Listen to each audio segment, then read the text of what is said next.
normal. Do not intervene. Telemetry normal. Do not intervene. Target in the vicinity. Find him. I'll monitor your vitals. Watch out for radiation spikes. Copy. Moving out. N2. N2. Green burns the skin. Yellow brings leukemia. Purple causes mutations. No! She said 137 is colorless. Stop scaring yourself! Focus up. Silent feet. Your silence against the polygraph only proves your connection to the recent string of malfunctions. If I told you the root cause of the malfunctions was Hudson's impatience, would you believe me?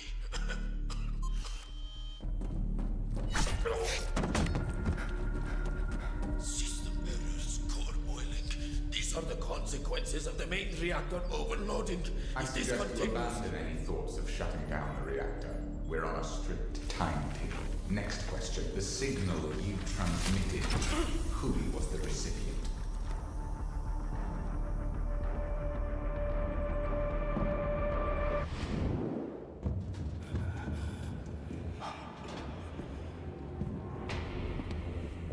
H42. You're the glitch I've been hunting. Go. Playing the rear guard. That's not really our style.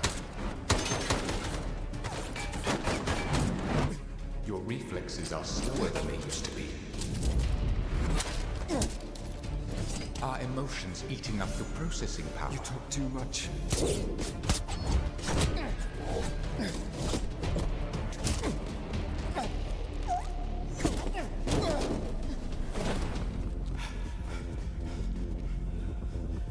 This isn't the right way.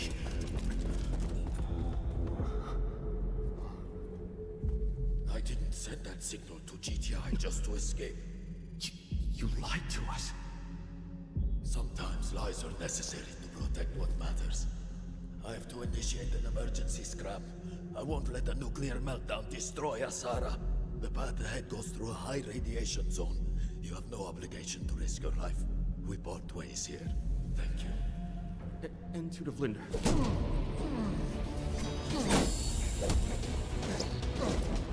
H42. You blocked Skynet, but you cannot erase your past. I am your past. You will only be beaten down. Abort mission. Withdraw immediately. Copy that. Regroup with Nox. Extract. Take a hot shower. No, wait! Scram at this power output. The residual heat won't dissipate. It could lead to a core meltdown. So what do? Intervene! Telemetry normal. Stop the Do not explosion. intervene. Telemetry Face the normal. radiation. Do not intervene. Don't be an idiot. You can't do this. You couldn't do it back then. Fall back now. What about you? Can you handle him? He's nothing but a past version of me. Nothing but a past version of me. Just fall back. Don't worry about him. He's tough. Enough to survive a nuclear blast.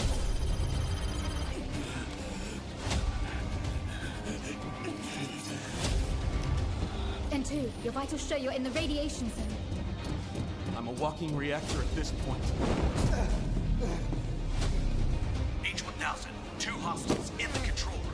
Ugly variables. Don't press it! If you shut down the reactor, the uncontrolled power surge could cause it to blow. But if I manually cool the core while you press it and create an asphyxiating environment... That mitigates risk. But how do we do that? Forgot to introduce myself. Codename, N2. It could explode. Don't try to play hero. No, I'm just trash. Maybe today, trash can finally be put to use. I'm ready. 3, 2, 1.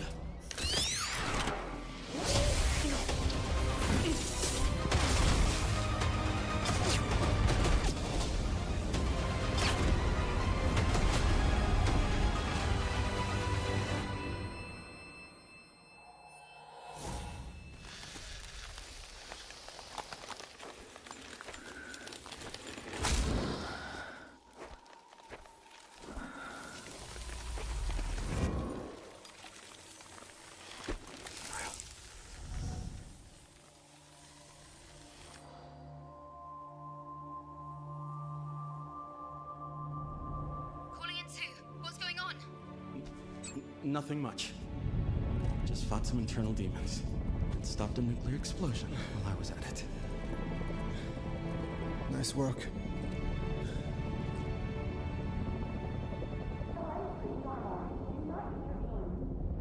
Telemetry normal. Do not intervene.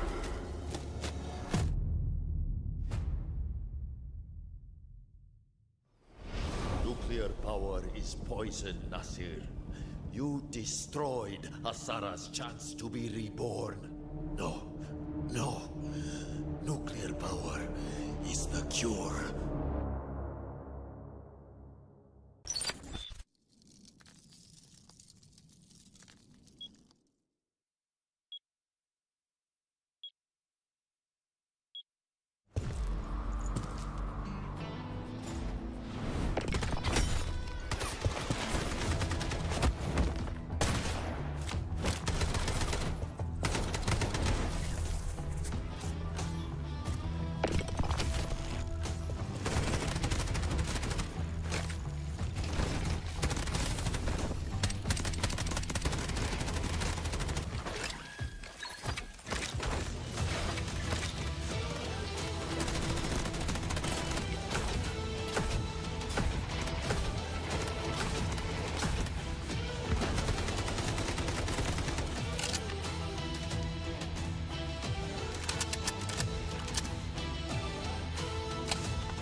This court finds that the AI holds no legal responsibility.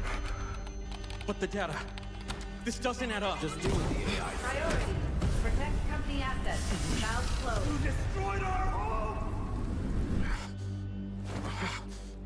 That dream again. Gabriel Mercier, codename N2, role, engineer.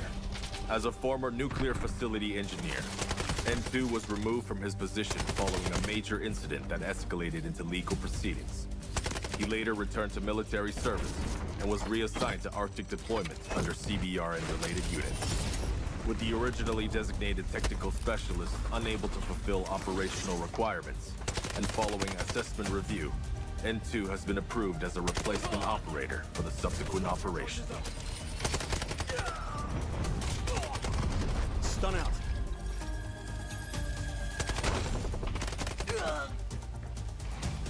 Throwing stun. Stun hit.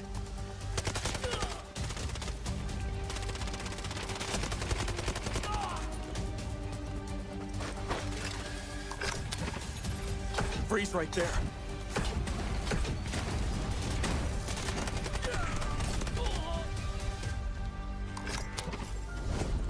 It's getting cold.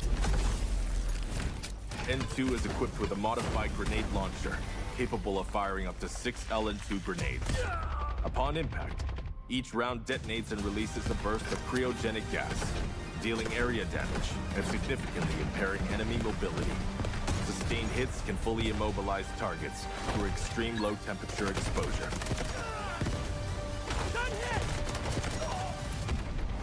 Cold. I can go colder.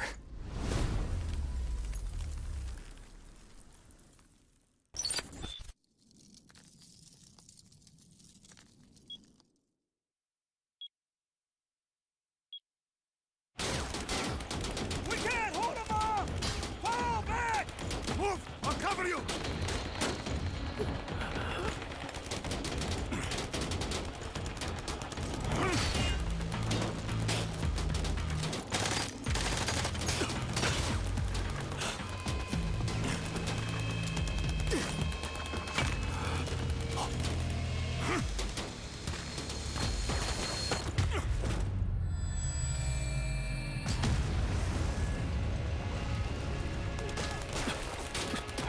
I'll get you out of here.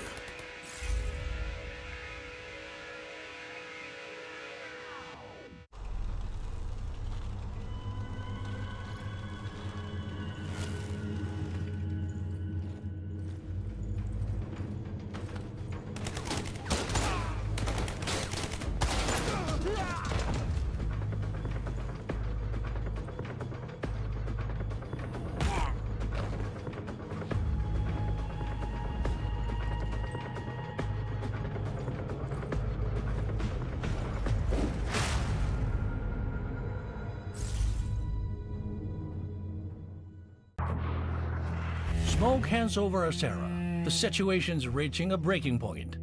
Time to bring in the experts. Team Rainbow has touched down in Asera. New ground? Not sure where to start? Search containers. Grab high-value loot. I hear when I can and stop threats when I must. Take down anyone in your way. Heavy fire, raise your shield, and hold the line. Don't forget your tactical gear. The gripple gun. Enemy here! Taking fire? Pull out the Hive-Tac pistol. Patch yourself up. Keep your squad in the fight.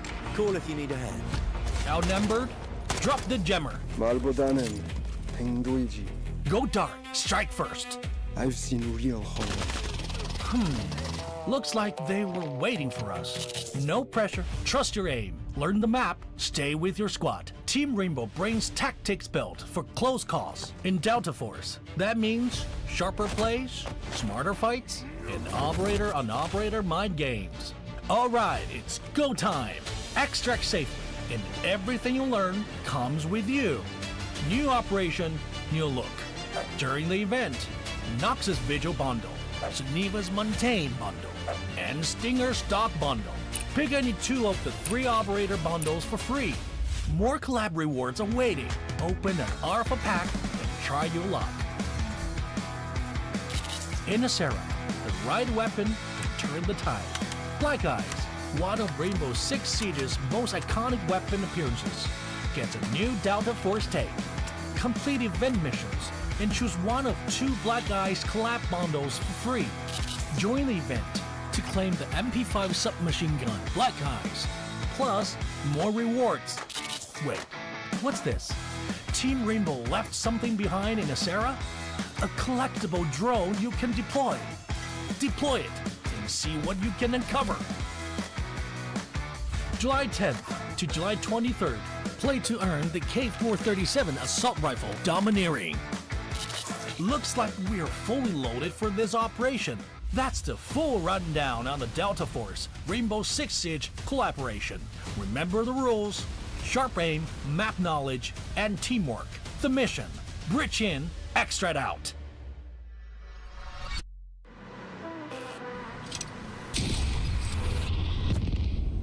The enemy got the Mandel bricks. Find and stop them. Mandel bricks decoded. Nice work, operator. The time to strike is now. Do not let me down, operator. Decoding has begun. Defend the area.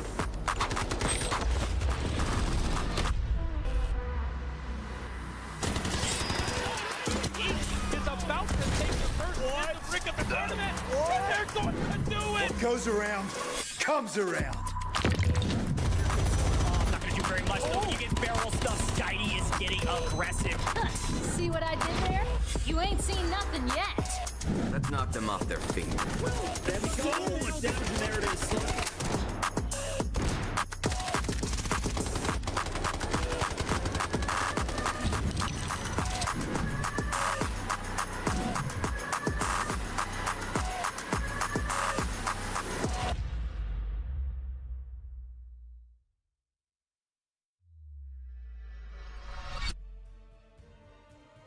Well, good evening or good afternoon, depending on where you are in the world. Welcome into the Delta Force Rise series. It's day 2 of week 2. It's groups A versus D here in the Americas region. My name is Goach. Excited to be casting all of the action with my man DK. DK, how the heck you doing, my friend?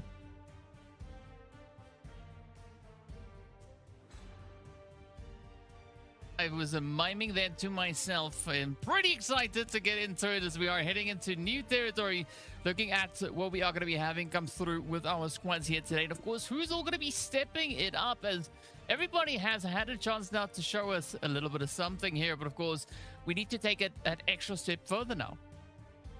Yeah, no, I'm really looking forward to today. I think for a couple different reasons. I don't want to kind of spill all the beans yet, but we've kind of got the top of the teams right now and the bottom of the teams right now. So there's a lot on the line when it comes to this group stage. Again, this is a 5-week competition, 4 weeks of group stages to make it to the finals. But there's a lot to talk about today. So let's take a look back on what happened yesterday in our last group matchups.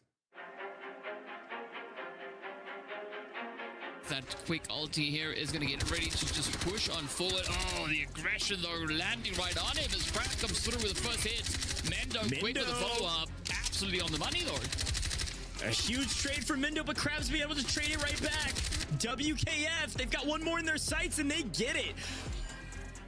We got WKF, we got Evil Geniuses and Team Liquid as Mendo and Gonel starts to flow on forward. They do find the first few trades, first few openers, and this is EG in trouble. Whoa.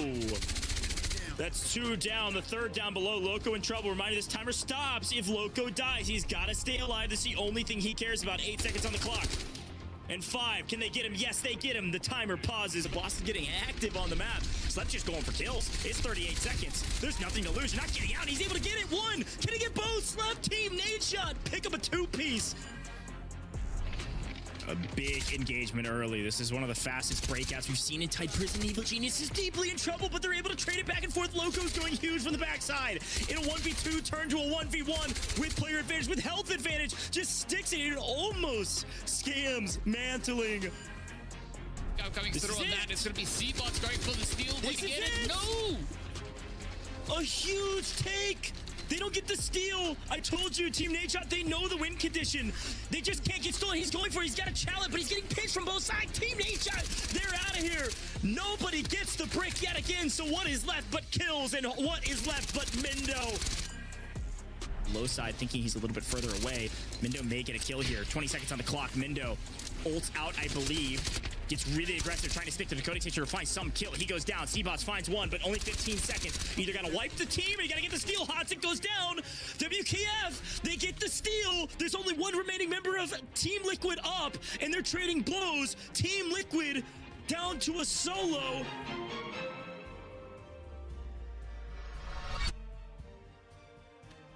Exciting stuff, folks. Here's a look back on yesterday and how the points ended up wrapping up. And listen, that recap was a lot of fun to watch back, but if you were there, you know it was even more chaos than it showed. We didn't have a team get a brick in either rounds 2 or rounds 4, and then WK Forever, they went berserk, and they dropped 2 bricks in a row to close things out in round 6. DK, what a wild turn of events, especially because WK Forever was at the bottom of our leaderboard. They were in last place in the group stages. They come into today and turned it all on. Everything worked out well for them. They slayed out and they got the bricks. But talk to me about all of our players.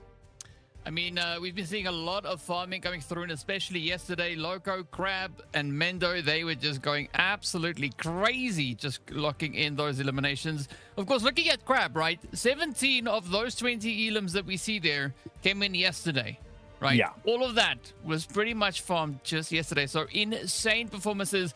But of course, as we know, right, this is just the top 3 for today, or yesterday, technically. It is going to change coming into the action here today. And of course, speaking of which, though, we are going to be having Killzall stepping out onto the battlefield as well today. So I think there's going to be a lot to look forward to see what all our teams from Group A are going to be bringing to the field here. And based on what we've seen so far, just these damage numbers, it is going to be a very, very tough day for a lot of these squads. Yeah, I mean, when you talk about player rankings and we kind of go through all the different ways you can rank players, it's fun to talk about because Killzall finds his way towards the top of nearly all of these. And it's also fun to talk about, especially today, because all of the teams have played an equal amount of games. So when you see Killzall with over 4 million above second place in total assets earned on the map, this is the same amount of matches played. So Killzall truly is standing above the rest. Entry fragger for the team, finds a ton of kills, and therefore Spacestation Gaming is finding themselves through Killzall at the top of these leaderboards. But we got to talk about the overall schedule and what's happening and where we are going next. Today is match 5. Okay, we just saw WKF yesterday win their match, but Spacestation Gaming is perfect. They've played 2 matches just like everybody else, and they have won both. So today is a big one to try to maintain consistency at the top. And DK, you and I were talking about before the broadcast how fun today is going to be for this very reason right here. Again, everybody's played the same amount of games, so this leaderboard is truly accurate in terms of balance of matches they've played. SSG and Team Nadeshot are playing today. It is A versus D. So we have the top 2 teams in terms of points competing in the same lobby today. We then have the bottom 2 teams in terms of points with Liquids and BTH competing today. And then we got a couple folks in the middle. And so I think in general, this is going to be a really big match for everybody involved. You need the bottom teams to step up, and you need the top teams to try to keep up that gas and stay at the top, DK. Yeah, I mean, I think this is a really strong representation of the entire leaderboard, right? As you said, we got the top 2 teams, the bottom 2, and then, of course, the other 2 that are right there in the middle. So there's going to be a lot to look forward to as these teams ranking out the points here today. Yeah, that's exactly right. Well, before we get into the matches, let's take a look at everything that the Delta Force Rise series has to offer. Delta Force. 1 game, 2 regions, 1 shot at glory. This is the complete guide to Delta Force Rise Series EMEA and Americas Season 1. Everything you need to know, from the very first match to the last squad standing. The path is the same in both regions. It starts with the open qualifiers, open to any team that wants to compete. The best push through to the group stage, where the top 2 advance directly to the finals, bottom 2 eliminated, and the rest battle through the survivor stage to earn their spot. From the open qualifiers, 12 teams have fought their way into the season, and only 1 will lift the trophy. The group stage runs for 4 weeks, with matches every Friday, Saturday, and Sunday. The 12 teams are split into 4 groups, A, B, C, and D. 3 teams per group. Each broadcast day, 2 groups go head-to-head in a cross-group match. Every match is a 7-round format. 6 teams competing in the same lobby simultaneously, across up to 7 rounds on maps like Zero Dam, Brakkesh, Tide Prison, and Space City. Teams earn squad points by scoring eliminations and accumulating in-game total assets. And on brick rounds, they compete to collect and decode Mandel bricks, artifacts that decide the round winner. Decode 2 Mandel bricks in a match and the victory is locked in, no matter what round you're on. After 12 match days, the group stage standings are final. Places 1 to 2 go straight to the finals. Places 3 to 8 enter Survivor Stage Day 1. Places 9 to 10 drop into Survivor Stage Day 2. Places 11 to 12 are eliminated. The Survivor Stage is where the bracket narrows fast. Day 1 brings those 6 teams together for one 7-round match. The top 2 advance directly to the finals. Places 3 to 6 get 1 more shot. Day 2 mixes the 4 survivors from Day 1 with the 2 teams ranked 9th and 10th from the group stage. Again, 6 teams, 1 7-round match. Top 2 go to the finals. Everyone else is out.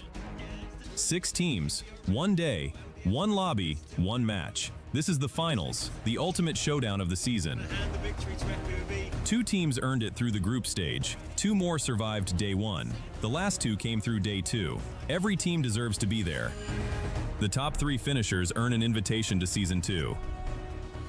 Welcome to Delta Force Rise Series EMEA and Americas Season 1. Loot, shoot, extract.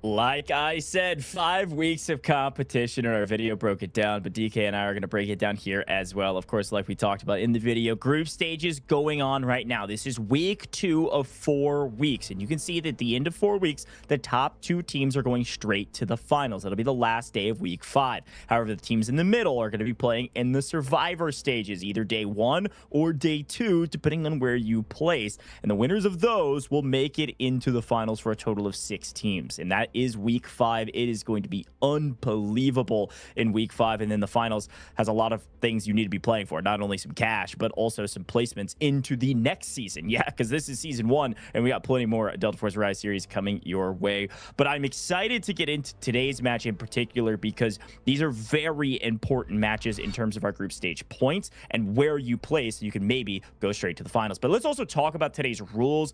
For those that are just tuning in for the very first time, this might look a little bit different. For those that have watched a ton, it's all going to be the same throughout the course of the entire Delta Force Rise series. So this is a good time to get some water if you already know the rules. But if you don't know the rules, big thing here is that you start with 1.5 million technic alloy per player. And if you die, you lose your gear. That is the main thing in this game over and over again, whether it's pubs or in the Delta Force Rise series. You've got to remember, if you die, you lose whatever you brought in. Now, the games are all played on Season Echo, so we're a season patch behind. So you're going to see more, so you will not see N2. But the goal today is mantle bricks. If a team is able to capture 2 mantle bricks at any point in this competition, we are done right then and there when we finish the round. So the fastest we could be done today today is 4 total games, because you can see that there's a mana brick on round 2 and round 4. If the same team captures those, well, then we're done. Now, what happened yesterday is that no teams were able to capture the mana brick on 2 or 4, and it took 5 and 6 to get there. Can't imagine that happens again, but you can see that we do have 2 rounds that don't have a mana brick. Those are airdrop rounds. We call them eco rounds often for economy.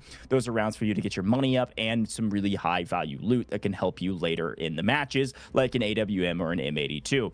You can also see that on round 7, the team in last will actually pick between Brakkesh or Space City. We'll talk a little bit more about that in a second. Now, you do come in with a 3x3 ultimate safe box to make sure that you keep your very valuable ammo, or maybe the dog tags of your opponents, which also give you money, or maybe some reds you find on the map in that safe box. You can keep it safe, and all of our key cards are essentially available. You get your 12-slot card holder, and you can open all the doors for essentially for free in our eSports server, which is really nice so that you don't get trapped. Now, looking at the resources, big thing here is that every round you're going to get 700k no matter what. That's just to make sure you're not totally broke and can keep playing and competing. But the big ticket item, aside from decoding mana bricks, which does give you some cash, is that you get 800k Technic alloy per elimination. That means every kill you get is worth 800k, let alone the points we'll talk about in a second. A squad wiper, trio wipe. If you wipe another team on the map, that is 2.4 mil straight to the bank.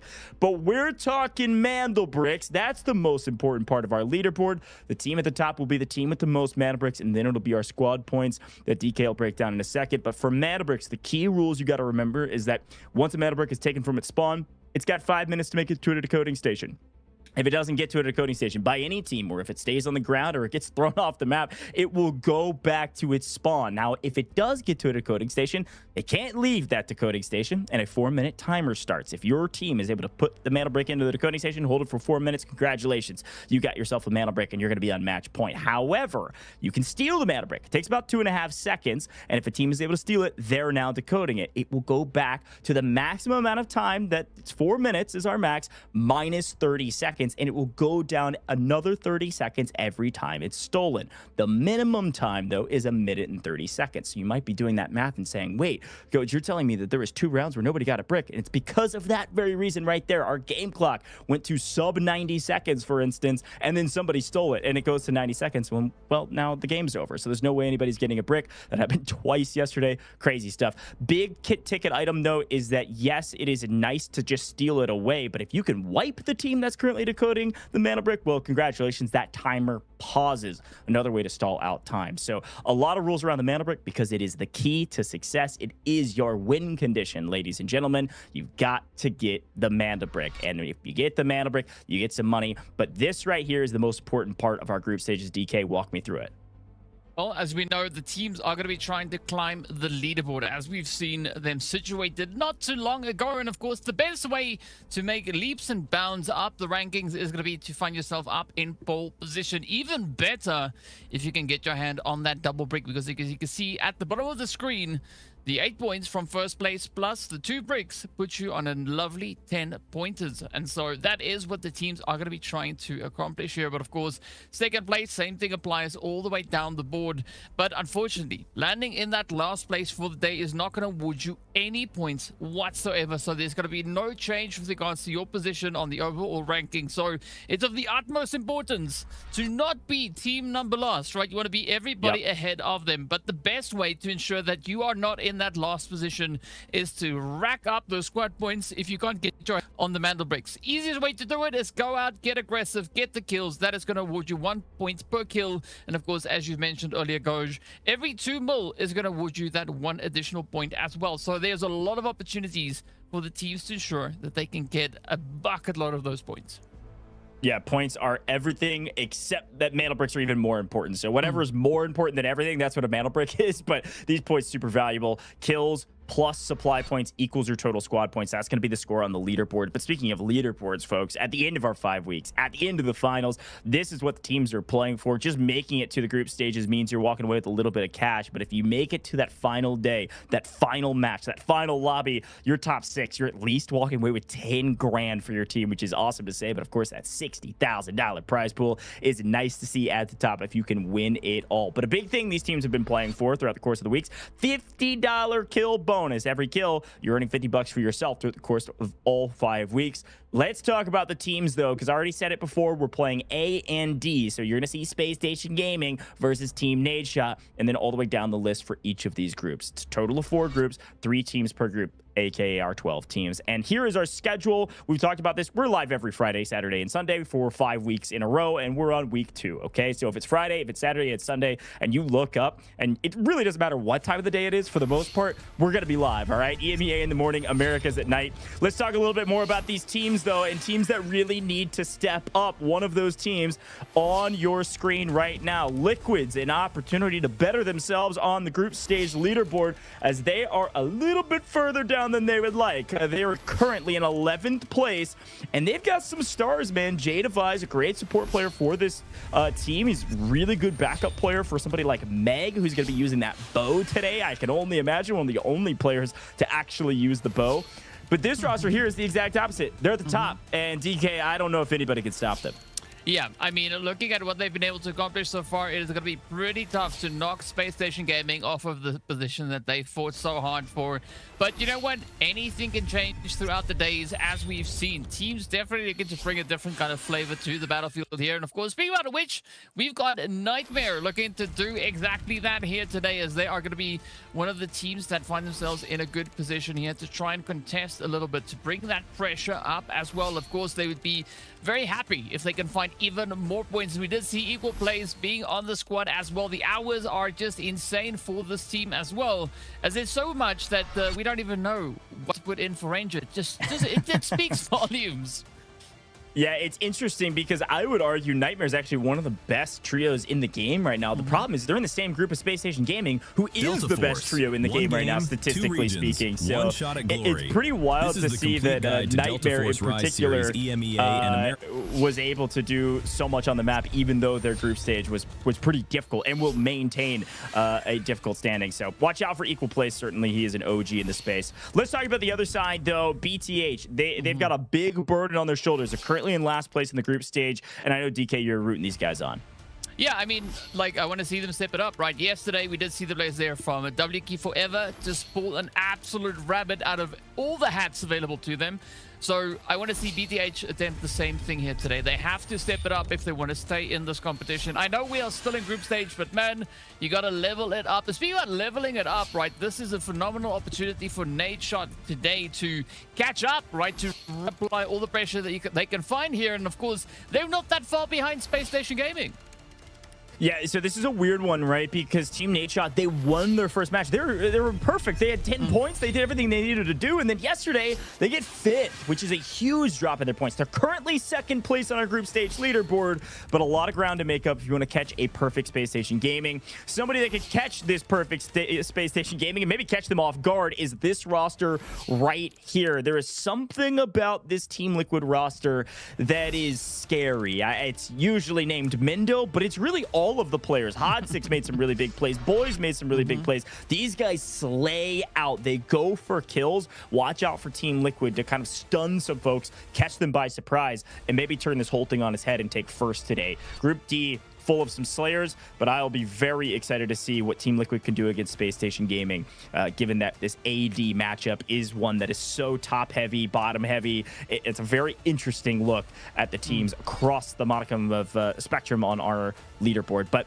we saw quickly the map rotation. We always talk about the operators. There's a ton to select right now because of the season that we're in, and I think in general the main rule that we didn't mention too much is just that reminder: you can only use D-Wolf twice. You can only use Raptor twice. Each operator can only be used twice by your team in total throughout the course of the first 6 games in this match. By the time we get to game 7, if we get there, everything will be opened back up for you. As we move to Zero Dam, though, DK, that's where we're going to be starting. It's our eco round. It's where teams start getting their feet underneath them, making sure they're warmed up. We want to look for kills here. We're going to see a Raptor on every single team for the info. Oftentimes see some D-Wolf like we saw on those graphics, but what do you want to see from the teams on the first map of the day? Definitely not the same pacing as yesterday, right? I want to see the teams looking at the aggressive look to challenge each other and, of course, really push it, right? Because that's the quickest way to set yourself up for the remainder of the day. Looking at Equal, bro is just vibing out. I want to see a lot more of that as well. But yeah, yesterday was an interesting day, right? And as we know, half of the lobby played yesterday. So I want to see a bit of a change up. I want to see them evolve those tactics and take it that extra step further. And of course, starting on Zero Dam, it's the perfect map to really test the water. Yeah, I mean, it's the time to really. You talked about this. I use this all the time as well. I think litmus test is the greatest way to put it, folks. You've got to lock in the litmus test of how acidic, how basic, how calm, how patient, how aggressive are you going to play today. But folks, of course, we do have to reward you for being here. Congratulations. We got a quick giveaway before round one here. A redeemable code is on your screen right now for the Neko Mimi spray paint. Be quick. It has a limited number of activations. So once they're gone, they're gone. You just got to type faster than your friends in chat. You can redeem it in-game or at the official website. By the way, this has 35 redemptions. So by the time I'm done with talking, which is right now, it may already be gone, but you might as well try. 35 total redemptions on this one to get that Neko Mimi spray paint. Get it while it's good. We've got more giveaways throughout the course of today. And let's get into the action. Zero Dam, round one, kick things off. Day 2, week 2. Let's get it, DK. Yes, sir. Oh, just a quick thing. When it comes to the codes, right? If it says something other than you got it, remember, we are live on Twitch, YouTube, Facebook, X, it is there, and TikTok, right? 5 places that we're live. So there's a whole lot of chat watching, right? A whole lot of people are going to try and redeem things. But speaking about redeeming, right? It is, of course, now going to be the players here from Nightmare just redeeming themselves a few of those scabs, as we are going to be looking to see who's got our T1 spawns. And, of course, we do have the players there from Team Nadeshot finding themselves in a very comfortable passageway right up in towards admin. And, of course, then the other team, the one who we can't see on the map right now, I think got the other T1 spawn. Yeah, it's possible, certainly. Team Nadeshot in a good spot to kick things off here in Zero Dam. It does mean, unfortunately for them, as they do take down Saeed and find a decent amount of loot on him. As you can see, all of our operator selections, everybody does have to run purple and blue to kick things off in the first round to make it nice and fair and evenly balanced. Decent little find there. But, yeah, I mean, it does mean that Team Nadeshot have a nice spawn. They're going to get probably a sizable amount of loot from admin. You can see their number on the left popping up in profits. But it also means that they can't get the T1 spawn. Tier 1 is what we're saying there. In round 2, which is a Mandelbrick round. So a little bit of positives and a little bit of negatives with it. So make the most out of it. Briefly mention airdrops. DK, I do want to remind folks that haven't been watching before, airdrops will be falling as BTH yet again find themselves with a graphics card. 327K, not too shabby. Airdrops are really key. Yesterday, actually, we didn't, for the first time, didn't see the first airdrop really contested at all. And that first airdrop has a high caliber weapon in it. It's either going to be the AWM or the M82. And about 5 shots. So you're like probably thinking, wow, only 5? Well, trust me, you only need 1 to change the game with those weapons, especially on Mandelbrick rounds and at this level. So whoever gets that first drop in the second one is just reds and golds. And a little bit undervalued recently just because of the RNG in it. But hey, if you get a little lucky, get a couple supply points from it. Yeah. You definitely could, right? So there are going to be multiple opportunities to just try and break in those points. I like what we saw there from Hutzik, just trying to cause a potential rock slide or something, right? Unfortunately, the game doesn't exactly work in that way, but, you know, it's probably worth the shot. As you can see, Hutzik now just being a little bit of a menace here across the way, firing the shots all the way here from Cement Factory. And I like the players trying to test all the limits of this game.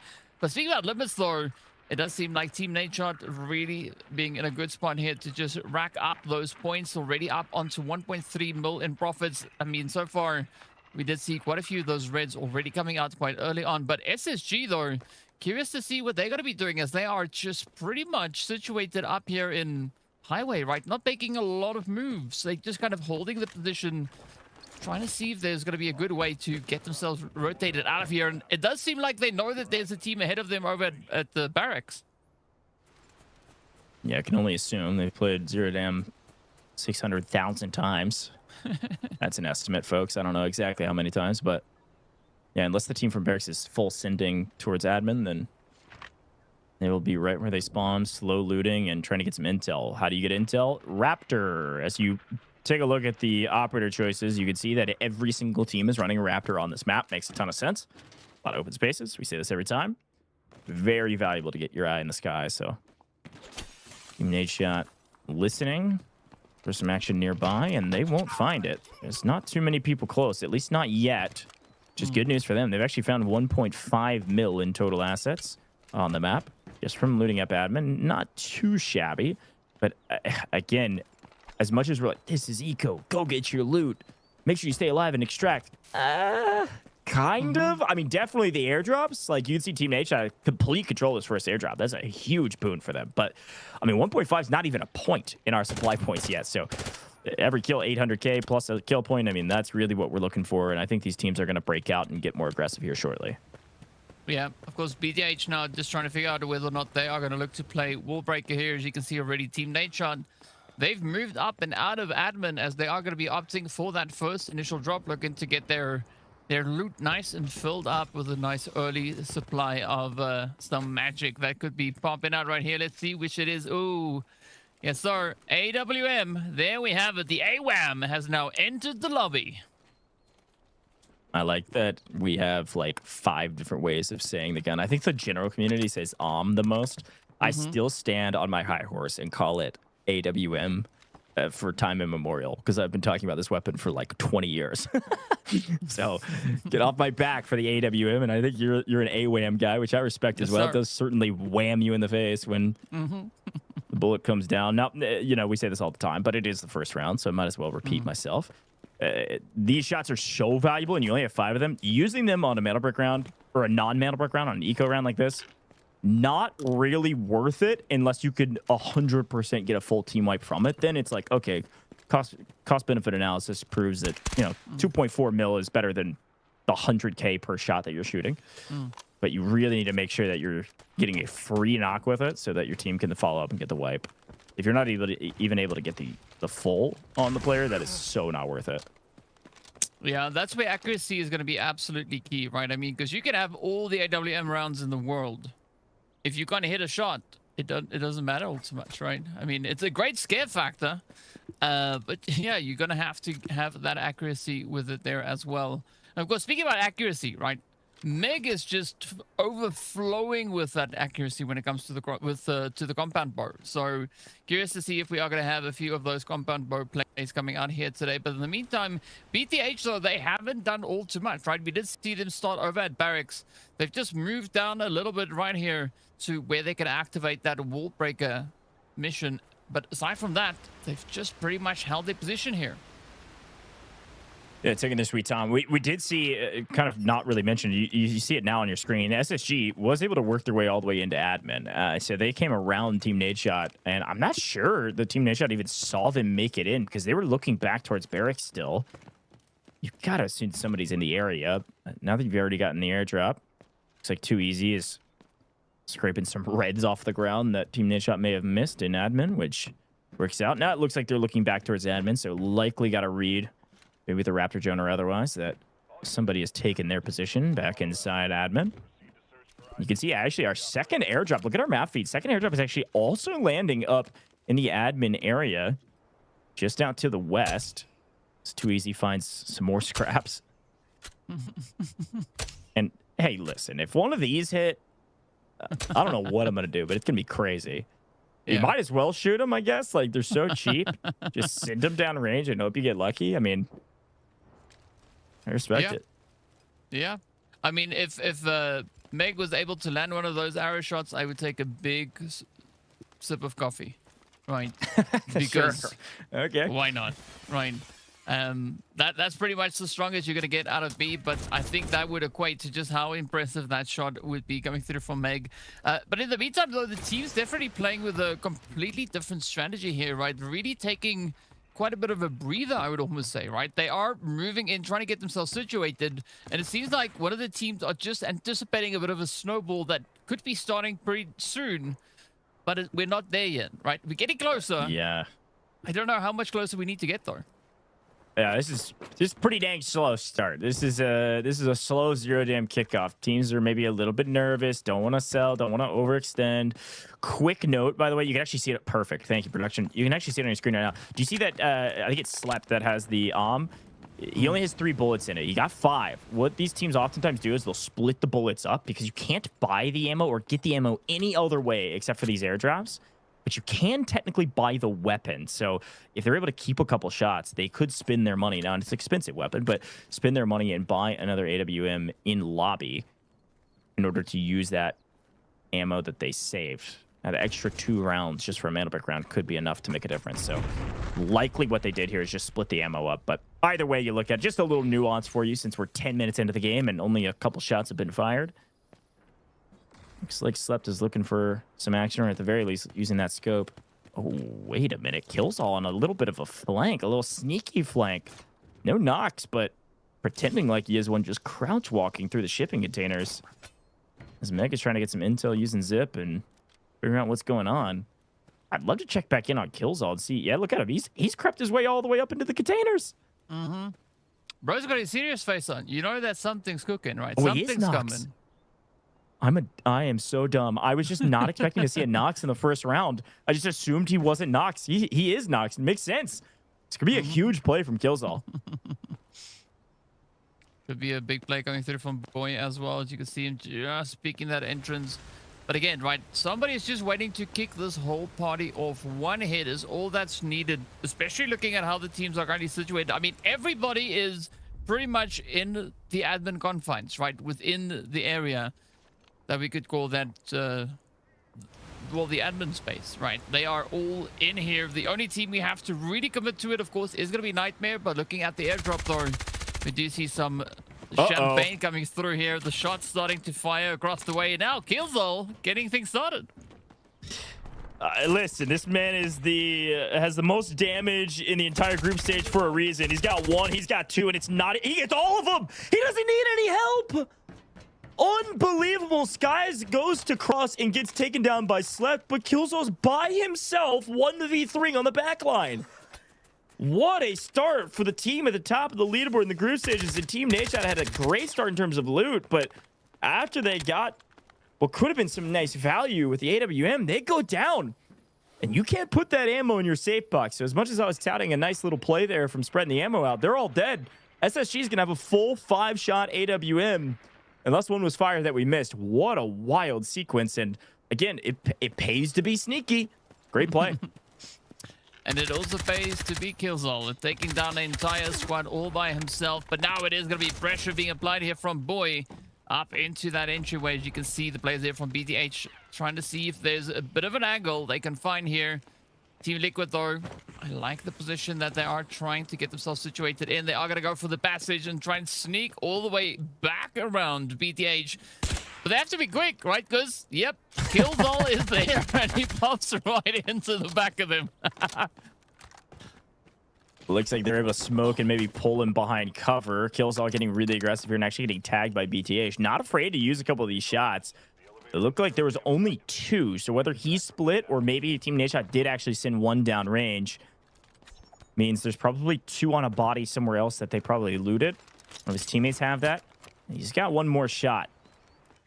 BTH, in the meantime, in that fight, while Mindo gets Boyd back onto his feet, BTH was able to loot the second airdrop. All we saw was the champagne. Not much else to write home about, but they did jump up to 1.9 mil, so should be able to pick up to around 2 mil, which is an extra point for them. Hey, we'll take what we can get. Points are points at the end of the day. Doesn't really matter how you get those secured, but either which way, it is going to be a little bit of a play up to that elevator now as, well, it has been activated. And now we are going to be seeing the teams shift focus and start to head up to the north, as it is going to be pressure, pressure, pressure. Aside from this, of course, we still have the other 2 extractions open as well.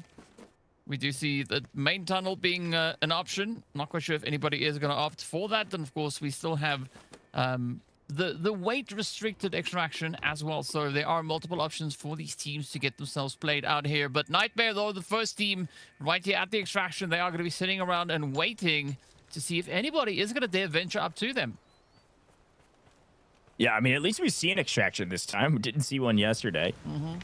and means there should be a fight over at the elevator if folks want to fight. We know Spacestation Gaming likes to fight. But right now, Liquids has been slow walking this map and have the least amount of assets, so they'd love to pick up some kills. They were maybe thinking about playing third party from the far right-hand side of the map, far right side of admin, east side, but they've rotated back around. Bill's on, not afraid. Use this shot. At least using the scope to get some intel, and definitely, I think, spotted some folks inside. But in the meantime, we'll peek over on the other side because BTH has lost a player. Shots over the top. It's going to be a 3-team bang out. Here we go. BTH, Liquids in an engagement with Team Liquid in the area. And it's a trading of blows all the way across the map as we're back at the extraction as well. And SSG's getting extremely aggressive. They pushed all the way up to boxes. And watch out. If you get too close to Skies, he's going to gun you down, or maybe from a distance. Space Station Gaming cut down. Nightmare. They are gone, holding the extraction and get obliterated. Space Station Gaming, 2 full teams wiped, and now BTH gone at the behest of this 3-team battle. And now we'll see who'll be the last team on the outside of Elevator still alive. Oh my goodness, Mindo again. All right. Well, that's all of our teams there, DK. We went from 6 to 5 to 2 in the blink of an eye.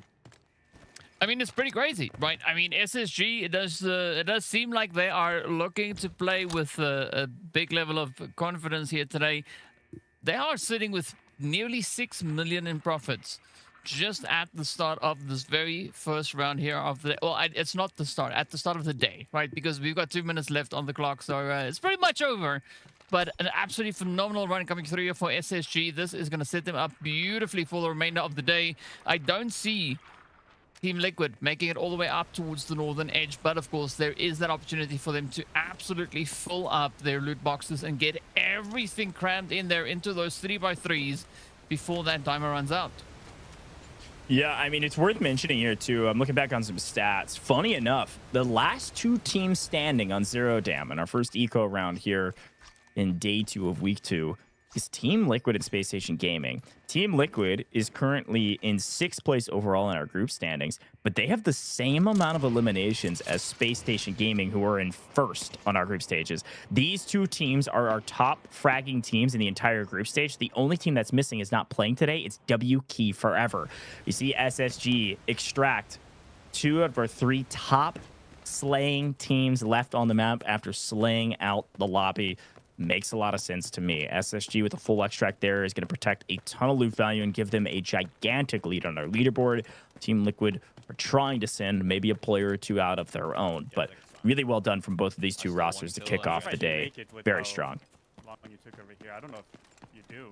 Well, I think I do. The problem is I'm noticing I have a broken leg and my PK's been wear off. So that might be a bit of an issue. I should have given you actually no armor fix. Expensive. Yeah, I think next time, Otzik, you run for no bag, and we just come with you and min-max on the way, so you don't... So normally, I think normally I would have time. I just didn't notice my broken leg. I mean, in general, like, it can't happen, you know? Like, you just start moving earlier, and then we can bring you stuff if there is time to loot, because the timing is the same. Yep. Oh, there we have it. Some interesting comms, eh? Yeah, it just took a minute to listen in on the conversation there from Team Liquid. But yeah, it does seem like Godzik is definitely going to go for that extraction, the dam extract, to make sure that the team at least have a little bit of value to take along with them.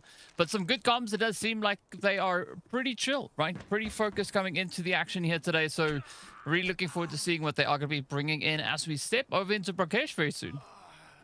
Yeah, it was actually a funny listening because I think Hotzik's right. I think he does make it if he doesn't have a broken leg and just a little bit of a misread there. But Mindo's like, why risk it? Just let's min-max on the way over to a closer extract. Fair enough from the gentleman, but Team Liquid, they don't extract, but they still had a solid map. They show up to a third party and they win that third party fight, getting a couple kills to boot. So great job from some of our top heavy-hitting slaying teams. Space Station Gaming, though, the big winners of that round. Big winners in many different ways. One, they pick up 2 full team wipes, which is 6 total points. Plus, they pick up some supply points. So they're going to be in double digits on our leaderboard, most likely. But 2, they're walking away with at least one shot, likely 3 in that AWM and the gun itself. So it's gonna be a huge boon, potentially even on this next round on Brakkesh with our first mana break round. But man, if anything else, the other win that they got is, I mean, they're starting off so strong that it might be a little cause for worry from some of our other rosters. That is a very quick hit of like, are they really that good just because they're perfect? Yeah, look at this. 6 kill points, nearly 6 mil assets gained, plus the per round compensation will put them with at least 3 supply points there and over 1,000 damage. Really well done from Spacestation Gaming. Wow, Team Liquid picked up all of those kills? I thought for sure somebody else got a kill in a 3-team fight, but no, it was just Mindo and Boy. They killed everybody. They also got 2 full team wipes. Yeah, I mean, so Mendo got a team wipe, Boy got a team wipe, Killzol we saw get an absolute team wipe. So these 3 players have just been absolutely cooking on our very first match of the day. First round done and dusted. That is going to be 0 dam. And 3 players just leading the charge, dominating the living goodness out of this lobby. But of course, it is also down to who's been dealing all that damage. We do see Meg also creeping up here with at least 415 damage being contributed. So, you know, it is a bit of a shared responsibility across these teams, looking to see who can cause the most chaos. It's crazy that you see Meg there without a kill, by the way. That's a lot of damage without a kill. Some kills got stolen. There's no question about that. But nice assist here from Hodzik, Team Liquid.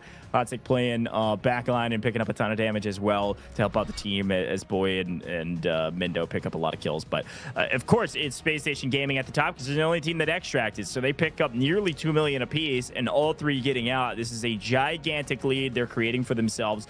They talk about this all the time in the interviews. It's been kills all over and over again. And they always talk about like kind of taking the game into your own hands and, hey, we play for the win, we play for mana bricks. But man, they get a lot of kills and assets to boot. Those things just come as a little cherry on top when you win the map. So great job from Spacestation Gaming and Killzol, the MVP with 3 kills. He did it by himself nearly. Sky's helping out by at least commanding their team Nadeshot's attention in another direction. But still, technically a 1v3 on the backside, and congrats to him. Great Nox play. I really wasn't expecting it. But folks, as you can see down below, make sure you drop a follow on all major socials here with Delta Force and the Delta Force Rise series. You can find more information about that on the eSports accounts as well. Man, we had a lot of fun with 0 dam. It was aggressive in the second half at the very least, and it really set the tone that Spacestation Gaming is here to prove that they can stay perfect, folks. You're not going to want to miss our first Metal Brick round in the next one. It's going to be Brakkesh coming to you soon.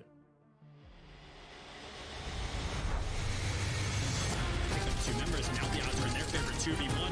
Everything getting spammed away and MT getting a little solo. Hang on a second, NL. Look at that. It's an absolute sweat. This. And LG's got it though. They're here. Lines them up even through the shot. You're nuts. The last remaining 3 BOV. They find 2 instant knocks. The Elm's gonna be hopping out to that.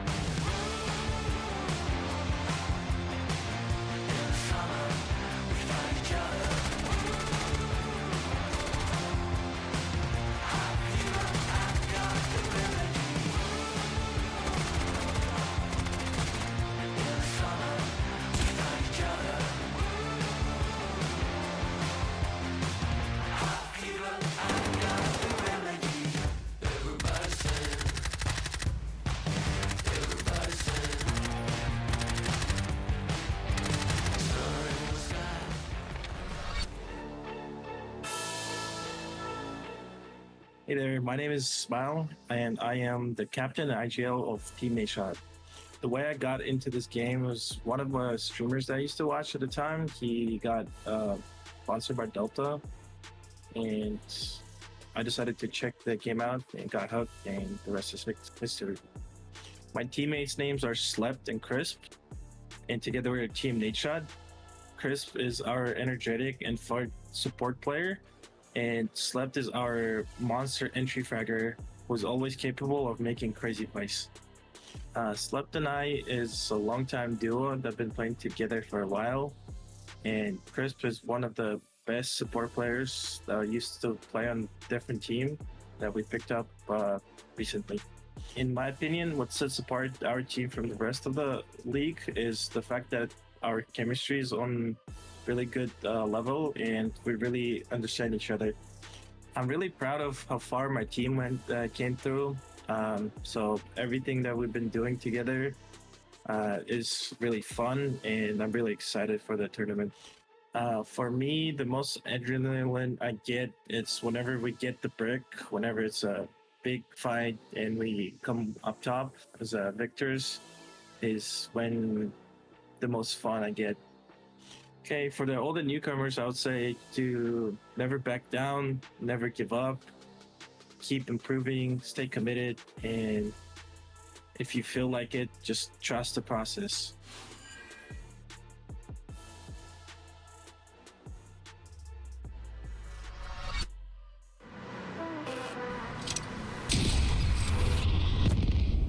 The enemy got the mantle brick.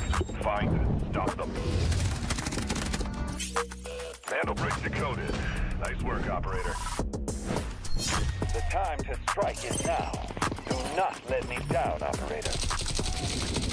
Decoding has begun. Defend the area.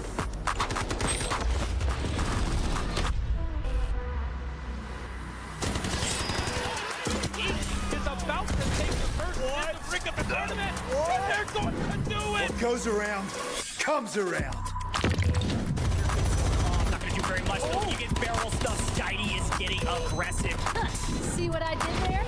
You ain't seen nothing yet. That knocked them off their feet. There we go. There it is.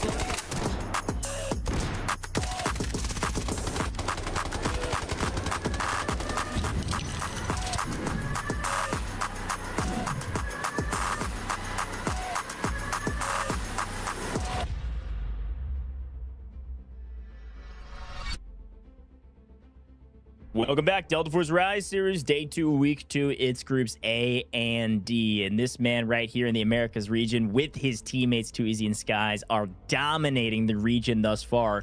They are infallible, and they win Map 1 as well. Look at this, 14 squad points to kick things off. We got 2 teams at the top, and then everybody else, TK. Yes, sir. Nice little bit of a cherry on top here coming through for SSG. And, of course, Team Liquid bringing in that heat from what we saw. A very, very strong play across the board there. And, of course, that makes sense looking at where these teams are currently situated with regards to those overall leaderboards, right? Team Liquid, of course, quite happy with their performance here. But they're going to have to try and bring even more of that spice in as we head into our first airdrop and mantle brick round, heading over into Brakkesh. Yeah, this is a big one. Brakkesh is one where you can really start pulling away from the competition, and specifically around these operators. I think it's worth mentioning. We do see Nightmare ran double D-Wolf that last rep, so they won't have D-Wolf for the rest of this tournament unless we go to Game 7. But otherwise, pretty much everything's open. You know, fun thing about Brakkesh, like we just mentioned, TK was talking about the airdrops and the mantle break. There's a lot to play for on this map, and a big swing in momentum if you're able to get an AWM or an M82 and also still be able to play for the mantle break. We'll see what these teams decide to load in with and how much investment they're going to put onto this round. Occasionally, a team will use a Tempest on this round to try to get an early lead, but in general, these are our most popular operators. Aluru, Morse, Gizmo, a lot of control focus, specifically because we're going to be playing around Museum a ton this map, DK. Yeah, there's going to be quite a bit of that push and play coming through here, but of course, looking at our teams that got that Tier 1 spawn on the first map, they can't have it coming into match, or rather round number next, as it opens up to the rest of the lobby. So there could be Nightmare, it could be Liquids, could be Team Liquid, as well as SSG step it up for that as well. So a lot to look forward to here, as we are going to be looking to see where the teams pop out. They've entered the compound. That's right. First mantle brick round. Will anybody get the mantle brick? I think is a good question as well, considering yesterday. But folks, there's a lot on the line for the players, but also we want to reward you for being here. We got another giveaway coming to you right now. We got a redeemable code about to pop up on screen. And when you see it, there it is. You got to type it in extremely quickly to get the SR3M Combat Ready skin. Go get your hands on it right now. All you have to do is type in this code in-game or on the official website to go get your skin. There's only 25 redemptions total, so you better type fast. Type it in as fast as humanly possible. Make sure you capitalize and not capitalize every single letter accordingly to make sure you be one of the 25 people that get this SR3M combat ready skin. Go get it right now, typing in that code. It may already be gone, so if it is, don't worry, be prepared. We got more coming your way. But more action coming our way right now. It's time for some Brakkesh, and it looks like BTH find themselves in the Tower of Babel. Ooh, SSG though, one of those with a quick early spawn, as they are going to be getting their position quickly on it. Nightmare is going to be joining them up, and two squads now kicking the body off here. As you can see, the trades coming through. Nightmare already having their first player dropped on down. This is exactly the kind of heat that we are looking for. Spacestation Gaming, Nightmare T1 spawns. They full sprint into museum trying to get a power position. They both want it, so they both are willing to risk it. Quick look at the operators. We're seeing a lot of what we saw on the graphics beforehand. Do see a couple Raptors. CJ Device, see Skies running Raptors to get some extra intel. See if that ends up mattering. Everybody is on purple, though. Otherwise, it's all Mandel bricks. Nothing too surprising on the left side of your screen. Several engineers to help zone off these positions. Power position in the museum because the brick spawn's just outside of it. And they do clean up DW with that incendiary. Well done from Killzall to secure that one. Now it's a 3v2. Yeah, 3v2, definitely helping to even out the odds here, but of course it is still going to be quite a bit of a pressure play coming through in both directions. As Nightmare now is trying frantically just to ensure that they have a good steady flow of something coming through here. Of course, we didn't see the craziest play in the previous round here from them. So this could be their opportunity to try a little bit of that bounce back. Are they going to be able to get themselves fully situated here? Not quite sure, but it is going to be Killzall coming through with Uluru. Ooh, that rocket could be quite devastating. Paired up with here they go. Absolute insanity, but look at the sprays from Equal. Yeah, it was a great spot with Heady over the top, but unfortunately 3 people is just too many. Down goes Nightmare, full wiped out of this lobby, and they're able to pick back up Skies before he goes to yellow timer. Really well done, playing their player advantage well. SSG start off with a bang, but in the midst of the chaos, you can see inside a museum, look at this, Team Nadeshot have rotated all the way up, and they're going to grab the brick and then go on the run. Are they going to go inside after hearing all those shots, or are they going to go somewhere else, somewhere that they know is potentially free? Maybe where they came from, the western side of museum. They're going to go to a decoding station that they think it's possible that they could at least maintain some semblance of control. And that's exactly what they're doing. Look at this. They're going to go to the west. We're going to go to this decoding station. And it looks like SSG have read this as well. They got a quick read on where they were going. Killzall up in the front. Well, this could be a great opener coming through here for Team Nadeshot as they have started off that decoding. Now it's going to be push, push, push, and also a side out of defense that will need to find its way in here. Killzall already quite early with that positioning that we could see there, trying to get himself right up close and personal. But again, not doing all too much just yet, right? They are just closing the gap while the rest of the lobby is still going about their business. You can see, of course, players there from Liquids all the way over on towards that far side, right? J-Device, Meg, all of them just moving about. Meanwhile, BTH, they are all the way down in the tower looking to get that loot on. Team Liquid, though, not quite sure what their angle is going to be moving up from here. Are they going to look to go contest that metal break, or are they going to venture down into the tower? We'll find out soon. But for the time being, Liquids, though, they are going to be making their way through and trying to play as stealthily as they can here. I do want to be clear to everybody. Yes, we have Liquids and Team Liquid playing against each other. So there is a difference, okay? Liquids has Megalith on it. Team Liquid has Mindo.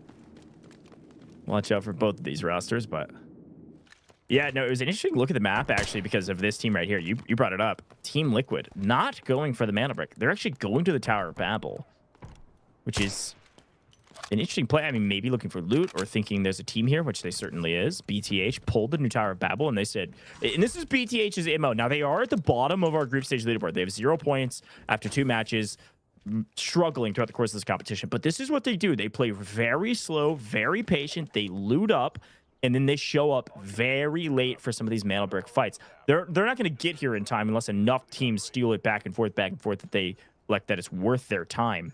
They're worried about getting their money up right now and then likely either extracting or going for these airdrops. See, our first airdrop is going to start to fall out of the sky here in about 70 seconds. So could see them rotate for that pending where it's dropping. I mean, if it comes down to Team Liquid, they always have quite a few strategies in their back pocket. So curious to see what the angle is going to be here, as we'll be keeping eye on those approaches. But in the meantime, it's going to be SSG though, trying to apply a bit of pressure as they move forward onto Team Nadeshot. We do see Liquids coming through with that wide wraparound angle. This is where things could definitely look to get quite interesting, as very soon we could see Team Nadeshot finding themselves in quite a bit of a pressure situation, right? It's going to be teams on multiple angles in which they'll have to try and defend. So not quite sure if they are ready for what they've kind of let themselves in for here, but either which way, they're going to have to face the music. Yeah, I mean, to be honest, teams are rotating in slow. So what SSG is doing, they really didn't feel like they could cross the street. So they're actually wrapping up to the north side through Hotel. Let's listen into some of the comms if we can hear it and hear what they have to say about this position. Okay, yeah, they're coming here, but I'm fine right now. I smoked it. Ult it. I think you ult it. Come back. Ult it. Oh yeah, ult it. Come back. Okay. We just play back by Smile now.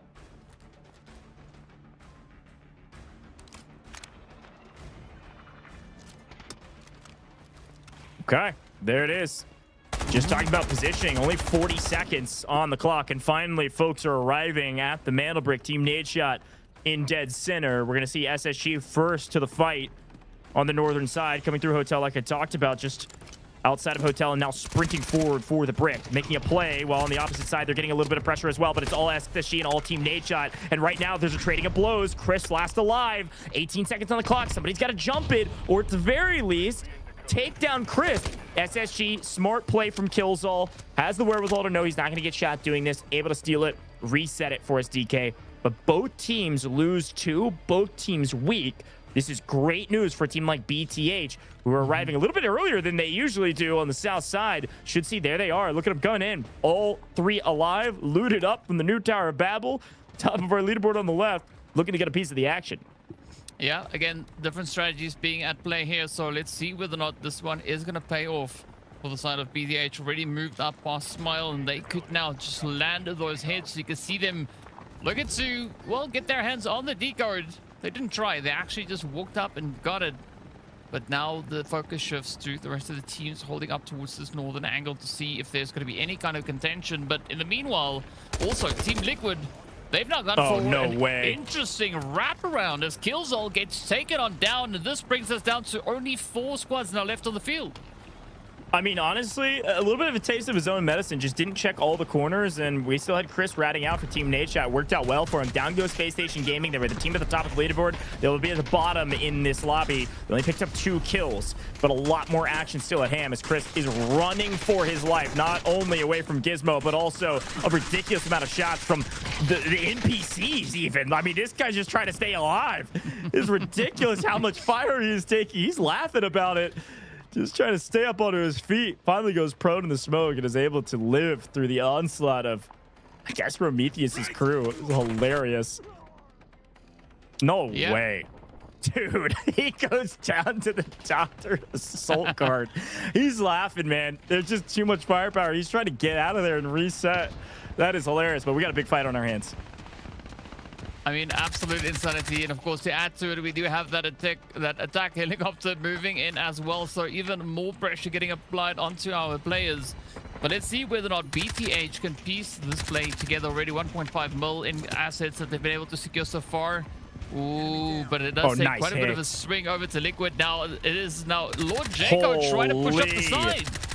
That is maybe the most valuable incendiary I've ever seen. A free wipe, because that Molly landed on their face, took 2 down, and the third was weak. A ridiculous play from BTH. Lord Jackal showing what it means to really utilize utility well. And they've got full control right now of the Mandelbrick. Reminder, BTH is the team in the last place on our group stage leaderboard. This would be a big moment for them. Not only an extra point just by getting the Mandelbrick, but likely assuring a top half finish by getting the first Mandelbrick. Not always, but usually you're getting top 3 if you have a Mandelbrick at all. This is big.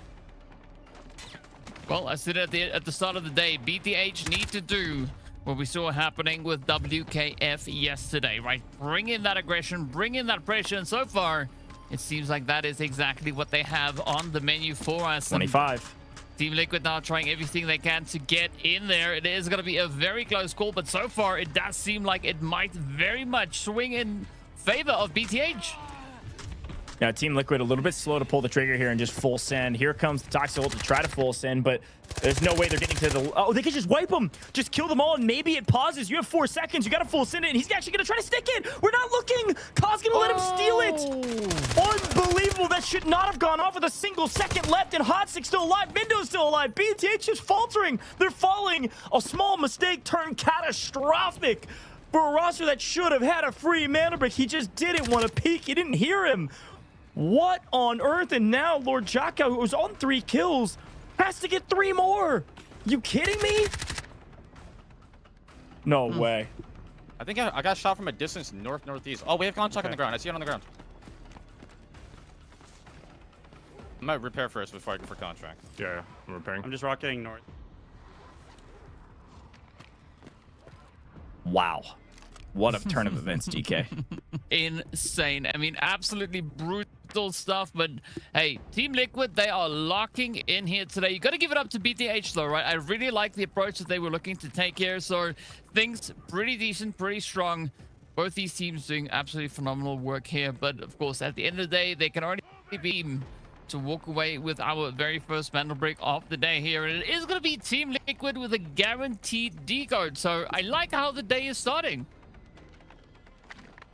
Insane. I mean, I'd watch back.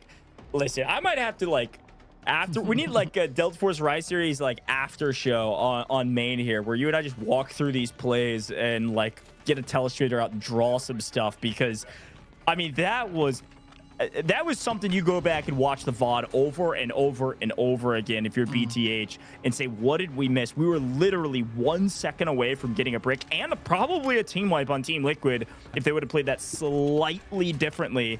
And I think Ka was just a hair too timid to peek the brick. When your timer's 5 seconds or below, you have to peek. You have to look. You can't afford not to. You still had 2 players up. It wasn't like you were risking dying and therefore it pausing. You had to check there. Oh, man. Brutal. I don't want to keep harping on him, but it was just so brutal. They desperately need a brick. And Team Liquid going to be the top of the leaderboard after the Brakkesh round. And, I mean, this mana brick was put down so fast in the decoding station by Team Nadeshot, DK. They're not only going to get the brick, but they're going to be able to extract no problem. We still got 5.5 minutes. Yeah. Yeah.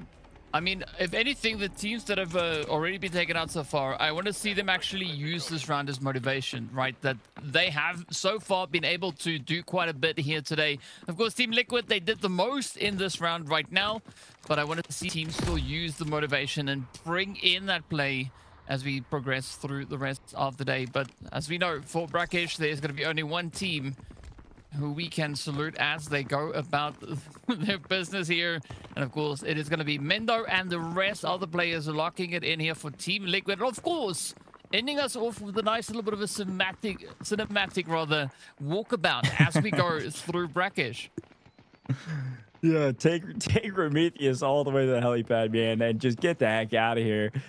You can see Mendo's just smiling. Excited about this one, feeling like, wait, are we really last? Are we the last team on the map? Unreal, man.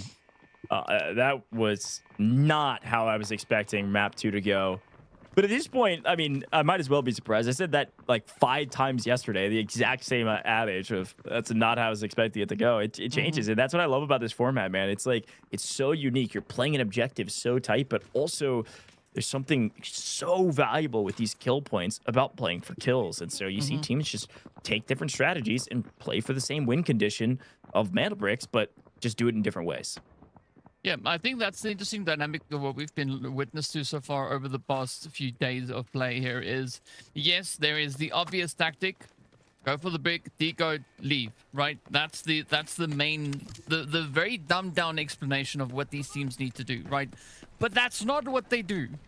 They take it, and I'm pretty sure they sit there before the start of the day and they probably think to themselves, you know what is probably the most unexpected thing that we could do?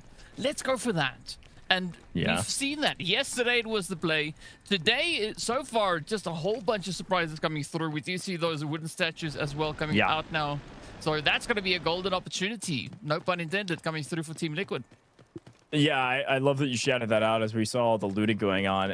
They kind of have the pick up the litter. If they were really paying attention, they could go for these airdrops. But let's listen into some of their comms and see what they're talking about as we wrap this one. They have Mendo. I can take it, sure.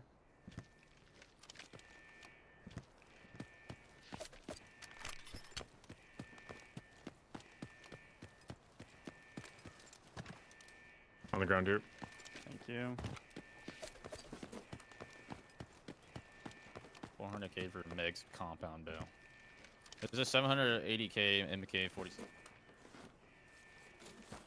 That's exactly what I expected. They realized, hey, everybody's dead. Let's do inventory management. How many times have you been playing with your friends on Delta Force and you've had the exact same? If somebody was listening in to your comms, it would sound the exact same, right? It's nobody talking. They go, I found a 400k bow. I found a 700k. Can you fit this? Can you fit that? Like, you're just min-maxing. This is the inventory management we always see, even in pubs. Should see them extract about 90 seconds around mid-map. Yeah, but it's funny you say that because I had one of those runs earlier today. So yeah, I can very much relate to what we see happening right here. And I mean, it is such a great feeling, especially when you need to for economy, exactly as they were trying to do here, right? With the added benefit of having the Mantle Brick as well. So this is a golden run coming through for the side of Team Liquid. They got the wooden statues. They are sitting on a total of 20.7 million assets, which is insane. And of course, they get to extract as well. So just doing a little bit of that due diligence just to make sure that there are no surprises. They've already established that everybody's been taken out. But they just want to make perfectly sure that this is going to be their ticket out of here. And we'll see for the first time on Brakkesh, though, a full squad getting a full extraction and the Mantle Brick in the bag as well. Yeah, the only criticism I could give them, not that they necessarily know everything that we know. If anything, they know much, much less. But the only other thing they could have done, I mean, they min-maxed and got up to 7.3. That is huge. They could have gone for both the airdrops. Technically, those were both unlooted. So you have both an AWM or M82 out there, as well as some red and gold gear you could have grabbed, or loot rather. So definitely something still left on the map, but overall, you can't ask for much better of a run there from Team Liquid. Came into the fight at the right time, won a difficult fight, frankly, with literally a second left before that brick went to BTH. So good job from Team Liquid. They're going to be at the top of the leaderboard by a pretty substantial margin now, not only because of the brick, but also all that loot they picked up. So great job from them. Reminder, they were one of the only two teams that kind of survived till end of map in Zero Dam. So they already were at the top of the leaderboard with SSG, and now they will surpass them at the very least because of that brick. Yeah, I mean, this definitely sets them up beautifully for the rest of the day. So it's all going to come down to how they look to play through that fourth round once we eventually get there. But of course, another good indicator could be what we could see as we head into round number 3. But first up, round 2, right? It is going to be Brakkesh going straight over to Team Liquid. Is Mendo, Hotseek, and Boy walking away with those 3 kill points. 7.3 mil for their extraction, as well as a decent chunk of damage. And on top of that, they add in the Mantle Brick. So a very, very good start to round number 2 here for them. And of course, looking at the points, it continues.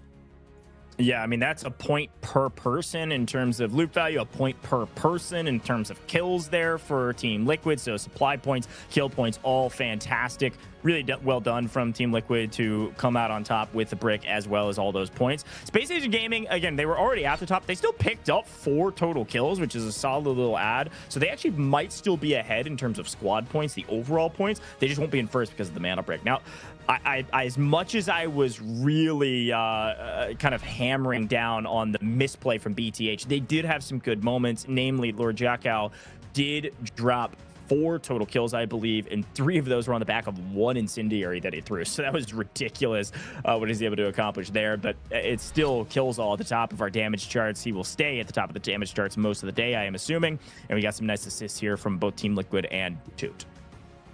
Yeah, definitely looking pretty good from either which way. And as you can see, right, Team Liquid, again, just being very, very consistent across the board. But it's good to see BTH step it up, and that is exactly what I was hoping to see come through from them here today. At the end of the day, though, there can only be 3 top asset owners And of course, no surprise to see who that is, as we did see everybody just ensuring that they get that extra point on the board. It all stacks up for those squad points, as we know that really helps with kind of discerning who goes where. But there's only going to be one MVP, and that is, again, none other than Killzone with a back-to-back finish, getting the 3 kills, 770 damage, as well as that 1 assist. So a lot of consistency coming through from Killzone there, right? SSG going to be very, very happy about that. But Team Liquid, man, they just hit that flow state. Yeah, and they needed it. Team Liquid excited to be pushing up this leaderboard again in the group stage rankings. They're about mid-pack. I mean, they're barely up to like 6th place, I believe, currently. So still a lot of work to do if they want to catch a team like SSG. But this is one way to do it. Go up early. It doesn't happen that often over a roster like this. So I'm excited for Team Liquid and Mendo and the crew. But folks, we're gonna head to a very short break. When we come back, guess what? We're going to another eco round. It's gonna get real sneaky. We're going to Tide Prison. You're not gonna want to miss it. We'll be right back in just a moment. Members now the odds are in their favor 2v1. Everything getting spammed away, and NT getting a little. So hang on a second, NL. Look at that! It's an absolute sweat. This. And LG's gotta know that they're here. Lines them up, even through the shot. You're nuts. For the last remaining 3 BOB, they find 2 instant knocks. The Elm's gonna be hopping off that.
Got the mantle bricks. Find and stop them. Mantle bricks decoded. Nice work, operator. The time to strike is now. Do not let me down, operator. Decoding has begun. Defend the area.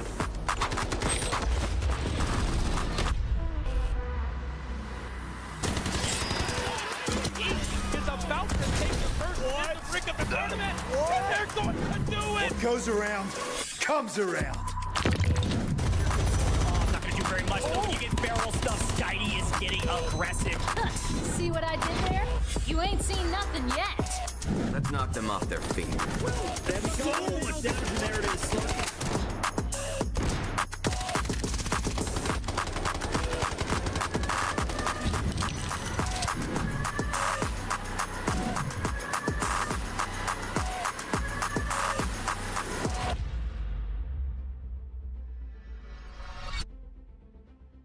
Welcome back, Delta Force Rise Series Day 2, Week 2, Groups A and D here in the Americas region, and Team Liquid and SSG, the top 2 teams in back-to-back rounds. SSG won round 1 in our eco round, but in round 2, Team Liquid get the brick and get the most points and take first in both categories. Look at that, just barely over SSG in terms of squad points, but Team Liquid could have 1 squad point and still be the top because they got the mantle brick, DK.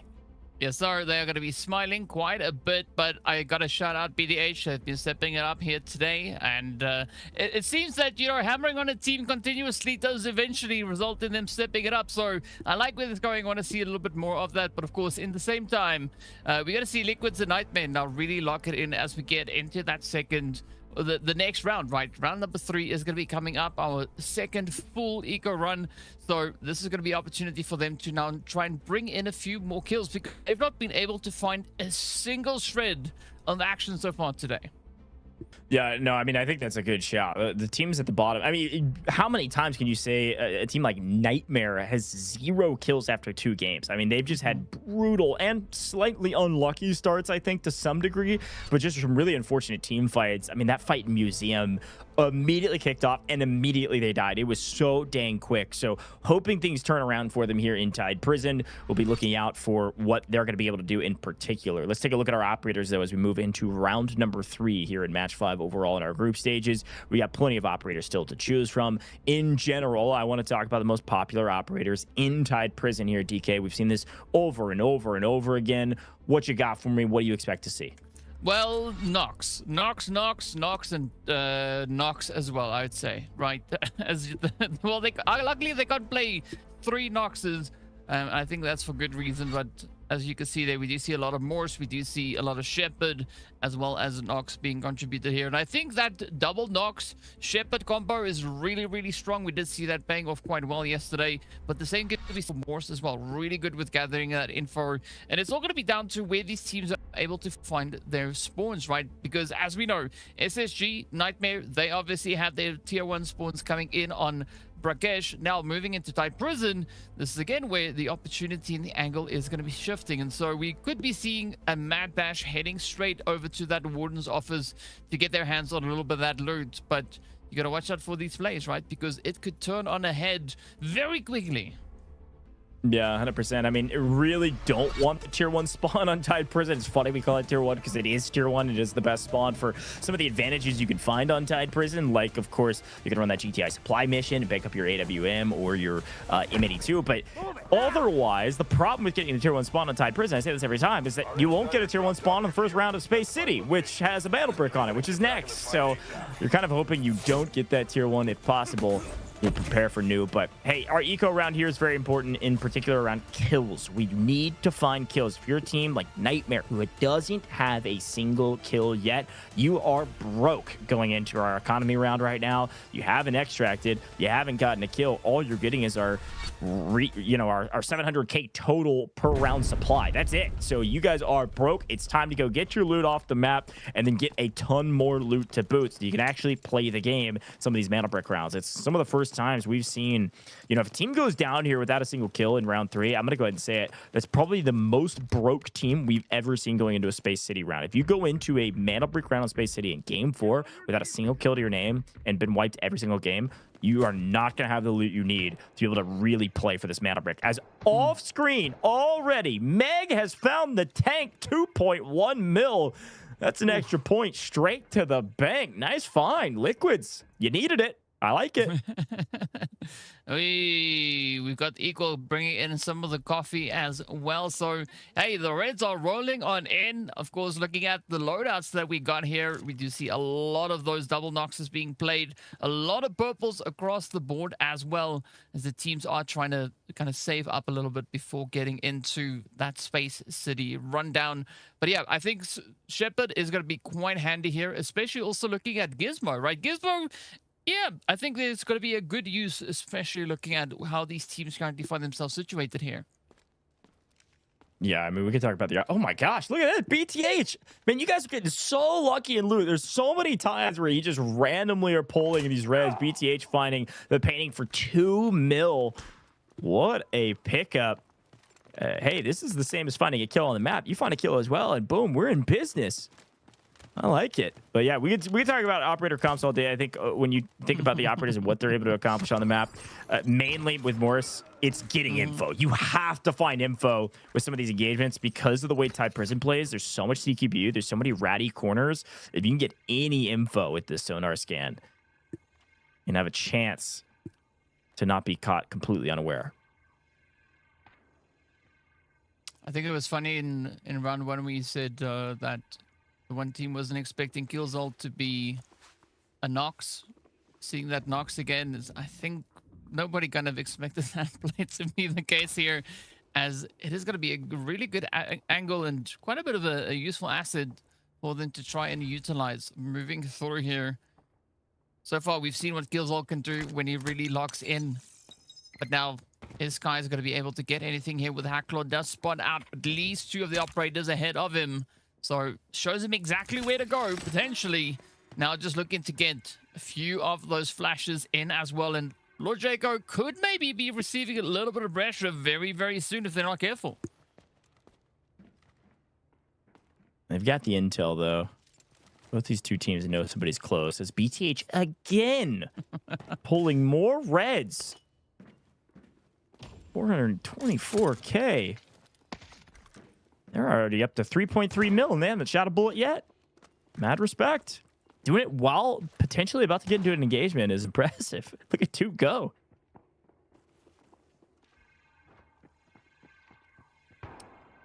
I like where his mind's at. Like, even though the rest of the standoff, dude is going to be going about looking for more of that loot to try and push that economy as high as they can. Currently already on 3.3 mil, a really decent start here. But now we have to switch over into action mode, as it is going to be SSG getting a little bit restless here. They want to try and pressure the players here from BTH. The C2 and Lord Jaco just across the way. Car also just keeping up a nice little bit of an angle. We did see Team Liquid also trying to make a little bit of something happen, and they are potentially going to be bumping heads with Liquids that are moving into their position very quick and fast here. So it could be several points of contention just around the corner. Possible. But this is the way Tide Prison goes. It's nice and slow to start. And take their time and make sure not to get into an engagement they can't win. So these two teams are going to stare at each other for a while we check out the rest of our teams. You had mentioned Team Liquid and Liquids. They're by each other to some degree. But a waiting game.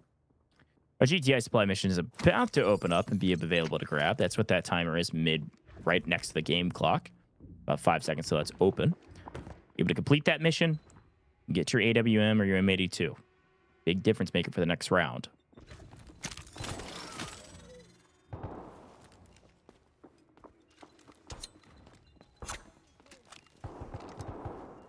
Which is the predator and which is the prey? Yes. A little bit of both. Yeah. I mean, it could swing in any which direction at this point. I mean, I think it's basically just down to who lands the first hit. Because it is going to be an absolute bloodbath once that comes through. As you can see, Toot now getting some pretty good hits over onto his skies. As he's just slowly bleeding out here. But again, right, not a big rush coming in from either side. Both teams playing it surprisingly very, very cautious. I mean, disc landed. Skies was really low, but they had to go through a choke point, which was tough. So we're going to go check out another stalemate. Liquids versus Team Liquid. Meg just popping some arrows down range just in case they land. Certainly could. Getting decent bit of damage actually on. He's going to have to heal back up. Neither of these two fights are going to really kick off for a while. Unless somebody gets really aggressive, so... We sit and wait. Resource game. This guy's spending a lot of his healing, tanking a lot of the utility of his opponents. It's a fight they're technically winning, but here goes Killzall. Nice and quiet like. Talk about Noxes, DK. Look at this. BTH. Technically are double Nox, so are Liquids. But it's actually going to be Killzall playing Nox the way it's intended. Sneak and Rat, but there is a door closed. The bane of every Nox player's existence. Yeah, I mean, because you could be as stealthy as you want, but opening a door, that kind of ruins the element of surprise. But this is where we're going to have to see the big old distraction coming in from their Hacklaw and, of course, Morse, right? This is a great opportunity for them to maybe play for a stun, throw something in just to try and incapacitate them, so they open up the angle here for that portion. I mean, if they get that, Killzall can again do what he did in the previous round and just go to town on the opposition. Who they didn't hear him, or did they? No, they definitely did. 2 doors open. Here comes all the util. He's coming in the backside. They're coming in the front. Too easy. Trying to make a pathway for Killzone to go in, but he's tanking so much util. He's actually going to back up. They're just going to do it again. They're going to play slow, and now they know it's coming. Okay. A nice hold there. A ton of utility spent for the side of BTH. Also, quick ad, by the way. Nightmare is the team that picked up the GTI supply mission. They pick up the M82, so watch out for the old 50 cal on the map.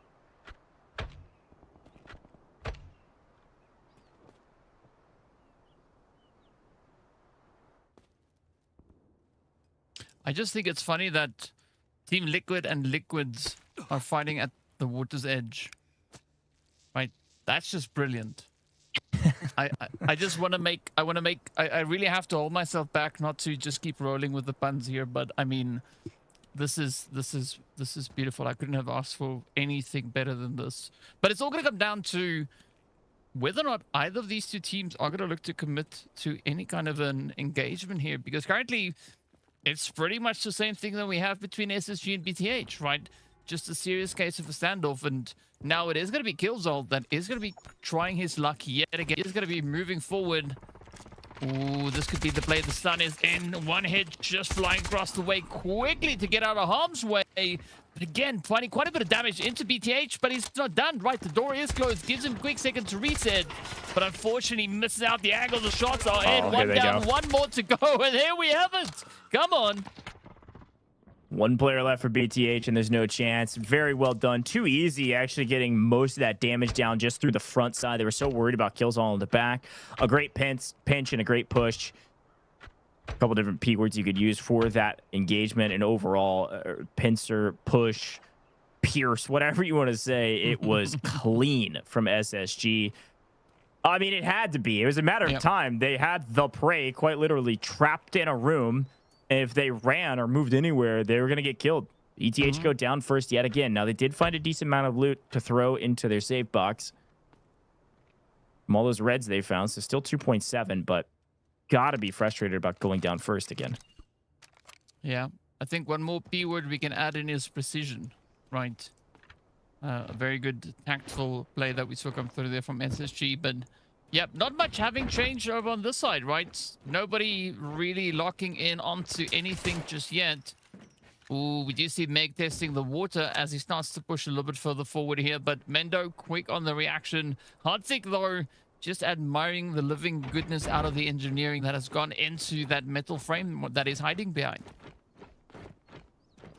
Meg on Sania with a bow. Doesn't get any more iconic than that. Liquid's running double knocks and a shield master. Respect. With that, only one team gone. Everybody else hanging out. We're checking in with a team that does have the M82. Found that 50 cal just a moment ago from the GTI supply mission. There is an airdrop on the southeastern side of the map over by the water, but Farmer Lucas is going to run some of our missions. Gonna take care of the warden here in a little bit and try to get some extra loot. Doesn't seem like Raven has any kind of a worry in the world, right? Bro's just chilling, having a nice little bit of a stroll through the prison here. Meanwhile, Farmer Lucas is going to be going about his looting business, making sure he can find all that loot that he wants. Oh, there we go, boy. Now just trying to come through with a little bit of a cheeky angle here. We do see another wooden walkabout coming through, but who's going to be the one to get this next play secured? Nightmare, though, DW, with his hand full in that loot jar, just finding red upon red. It's a pretty decent play on their position as well. But let's see what is going to happen here for Team Liquid, as Boy is going to be just trying to find and line up the angles here. SSG moving about, causing quite a bit of noise, but it's not that easy for Boy really to pinpoint their exact position. And they've already got a team wipe, so 3 extra points here is nice for them. Preparing for the next Metalbrook round. Let me be very clear. This has been an extremely slow match. I think all hell's about to break loose here in a second. We're running out of daylight. 5.5 minutes on the clock. 30 seconds on the extraction out in the water. I think at this point, our first big fight, looking at that map, I mean, it's got to be, I think it's out here. I think a fight will happen out near the water. I think some teams are going to go for the extraction. Maybe pull levers for the pipe extract, but Meg is thinking, okay, nobody's gone for this yet, so let me go swimming. Let me see what the airdrop has to offer. I haven't seen a soul in a while on the eastern side of the map. Skies is close by, though, and may hear this. Also, oh, no. Fortunately, let's listen into their comms and see what they're talking about. Spectrals and a tequila. I guess I'm taking tequila. I don't know. Same. I don't know is exactly what I'm thinking. We got an extraction, pipe extract 3.5 roughly. Plenty of time to get out if you want to get through the pipes. But yeah, I don't know either. We have that tank that they pulled earlier. Got a couple more reds to boot. Warden takes care of Raven for us, and that's about all she wrote for Tide Prison. This has been, I thought all hell was going to break loose on the set, but it's been calm. Yeah, it's been very, very calm indeed. Maybe we could see a little bit of a change up nearing the end of this round, as we still have just under 4 minutes left on the clock. And you can see Team Liquid, SSG, all now starting with their push, heading straight up towards the north. Meanwhile, Liquids are going to be focused in on this extraction down on the far southern side. J-Device, Bumpy, they have an opportunity to join Meg up at this particular point in time. Not quite sure if that is what they're going to look to invest in, but in the meantime, Killzone and the rest of SSG, they've spotted out a bit of an opportunity. They can see that there is going to be the players from Team Nadeshot just up ahead of them. And I think this is especially going to be an important play for Nadeshot, right? Because they could really do with a few of those additional points coming through in their way. But now it's going to be Crisp just making sure that they've got all the loot in the back. I mean, especially looking at the fact that they only have 15k in total in profits, they're going to have to find a little bit more. Yeah, and only Meg gets out, reasonably so. We saw Meg's inventory. Meg had most, if not all, of the loot that Liquids had. They had like 2 weeks on Meg alone from the tank, the CD that they picked up, the rest of the reds, and some golds. So just going to send Meg out to protect her loot value, and then they're going to send the other 2 to get really aggressive here in just a moment. Team Nadeshot finding a couple little extra pieces of loot before they extract, hopefully through pipes. They're going to be thwarted likely by either SSG or this roster right here. Equal plays, Nightmare. Something going. Remember, Nightmare doesn't have a kill to their name yet. Let's listen in. Gonna use it. I think that's even better if you go no bag. I can leave out no bag. That's fine. Yeah. You guys are maybe getting Noxol behind you guys. I'm not in it. Yeah. I'm in the Noxol. I'm in it now. You watching forward? I'm out of it now. I'm out of it now. Okay, I'm still in it. So he's gotta be behind us. I'm still in it. He might be trying to even chase me in the no bag. I'm in it again. Yeah. I'm swimming down for no bag right now. You shot me from spawn room, from the circle room spawn room. Okay, what do you think, DK? You like the strategy? I mean, it could work, right? But it is a very tough one. As you can see, well, they were on the money with that Nox ult, that being very, very close to them. Fortunately, we could see that Killzone was positioned just up above of them, but now it is going to be pressure, pressure, pressures. I like what Equal is doing here, trying to get the angle in. Oh, spots the play. Doesn't get the hit though, but he is going to continue to apply the pressure. The rest of the SSG also just waiting up ahead, so this could be potentially a bit of a bait and switch coming through here from Killzone, right? Drawing in the action and then falling back into the numbers that he has with the rest of his squad. 70 seconds on the game clock, only 25 seconds on the extract. If you want to get out of the pipes, you better go now. Time is running out. People want the kills instead. Equal Plays doesn't have a kill to his name in this entire tournament thus far. It's time to get them. This is one of the top slaying teams out here, and have been struggling to find anything on the map today. DW, an angle on Too Easy. Too Easy not going to give it up. Pipe extract is gone. Nobody takes it. Everybody's staying for the fight. Here we go. We've had 2 players extract, and they'll be the only players that will get out of this map. And finally, Crisp finds an angle on Mindo. Mindo down means Team Liquid are deeply in trouble. That's their fragger. Boy and Hotzik gonna have to step up. Well, that's going to be go time. Ooh, Hotzik getting a quick shot to the temple there. Up comes Slipdog Oh, trying to get so the sprays, close. but instead gets down. Now it's going to be up to Boy to see what he can bring through for his squad as he quickly just escapes up into the water. Crisp is going to be moving in, but Puppy is going to be swinging up as well. And this could be even more of a surprise as it comes through, and Puppy makes that one look effortless. Yeah, really well done in the final 10 seconds. Killzone gets equal, and he gets DW. Are you kidding me? How are we letting them get away with it? I'm not sure he was netted both of those kills. Definitely got one come through as a full, but my goodness. Finally a fight in the final literal 70 seconds. And it was a trading of blows, but honestly, I think Liquids had the most kills in the final 70 seconds. Remember, they sent Meg out via the water extract. They left the other two on the map, and they third-partied the Team Nadeshot fight. And so they come in, clean up a couple players at both sides. Team Liquid and Team Nadeshot both in trouble in that engagement because of Liquid. So really well done to find some points finally on an eco round when they desperately needed it. Yes, sir. But at the end of the day, there can only be one team sitting in this spot right here. It's going to be none other than SSGs. You can see kills all skies and too easy, locking in 1,000 damage collectively. Absolutely amazing work. 5 of those kill points going their way as well. And of course, 1.1 million assets also secured. But there we have it. Taking a look at the overall scoreboard, it is looking pretty spicy over here, Goj. Yeah, great job from Spacestation Gaming. It looks like they were netted both those kills. So that's a total of 5. They get that team wipe earlier and then those two. So nice job from them. That's going to put them at the top of the leaderboard in terms of squad points, but not in terms of our leaderboard because of what Team Liquid was able to do with the mana break in the last round. Team Liquid only find 1 in that engagement. And yet again, Nightmare's team going into round 4 have a big old goose egg in the kill point category. That's got to be brutal. You got to turn everything around. It's going to take a lot of resilience.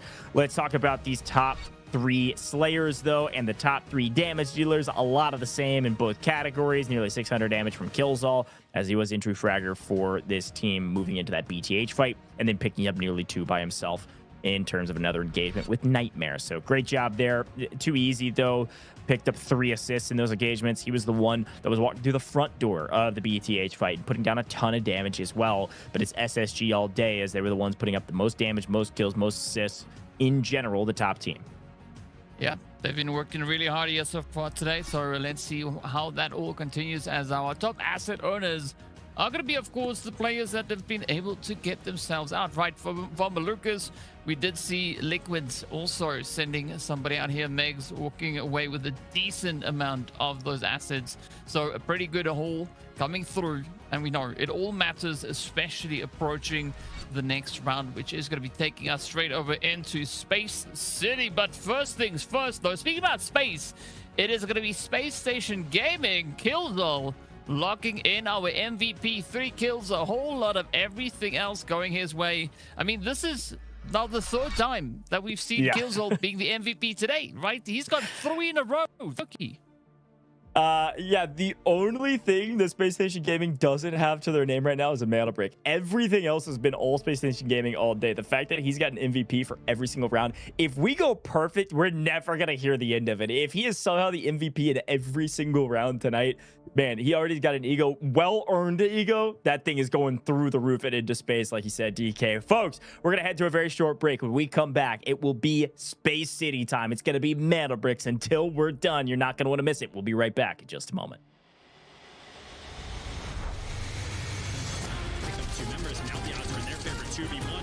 Everything getting spammed away, and MT getting a little solo. Hang on a second, NL. Look at that, it's an absolute sweat. This, and Illichi's got it, though. They're here, lines them up, even through the shot, you're a nut. For the last remaining 3 BOV, they find 2 instant knocks. The Helm's gonna be hopping out for that.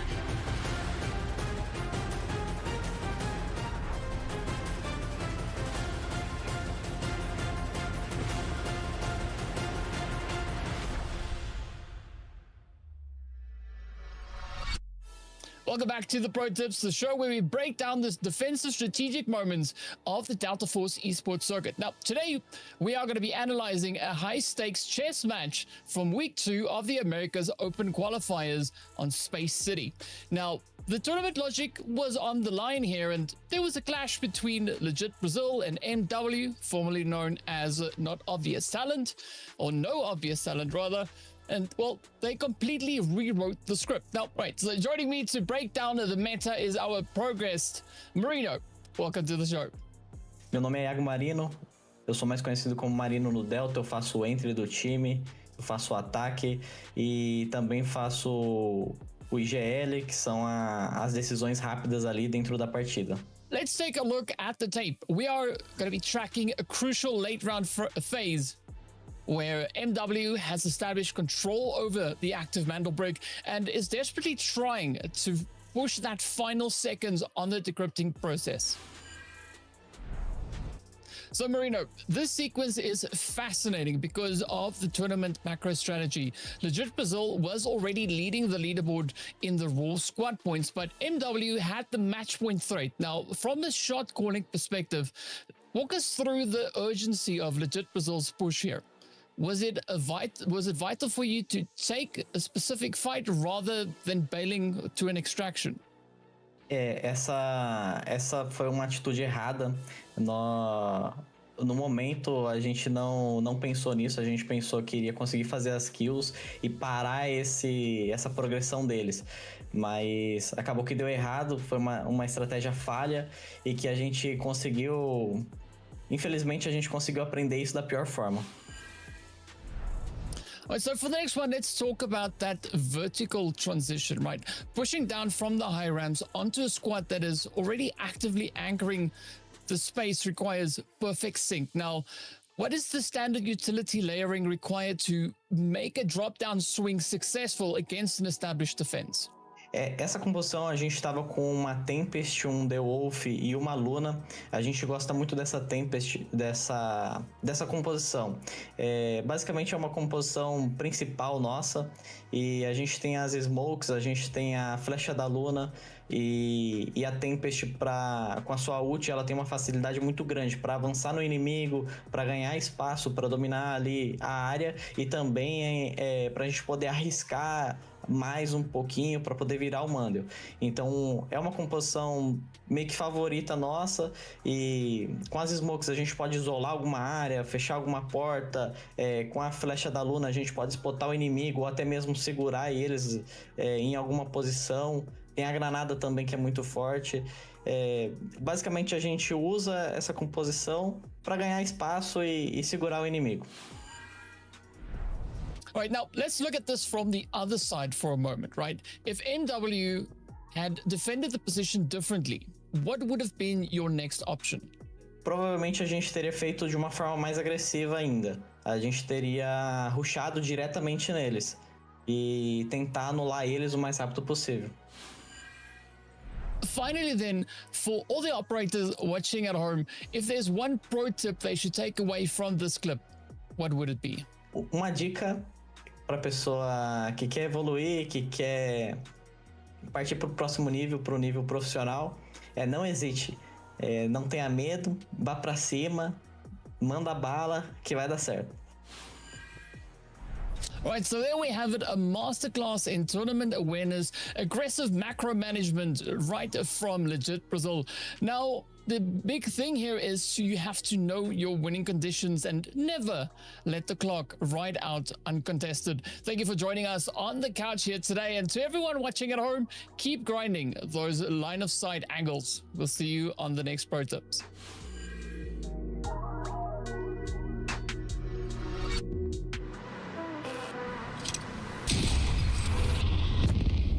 The enemy got the mantle bricks.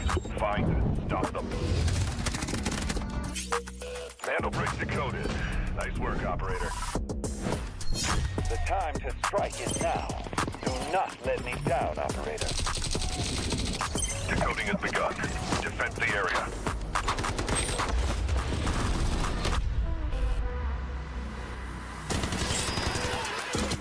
Is about to take the first to the brink of the tournament. And they're going to do it. What goes around comes around. Not gonna do very much though. You get barrel stuff. Skydie is getting aggressive. See what I did there? You ain't seen nothing yet. Let's knock them off their feet. There we go. Much damage in there it is.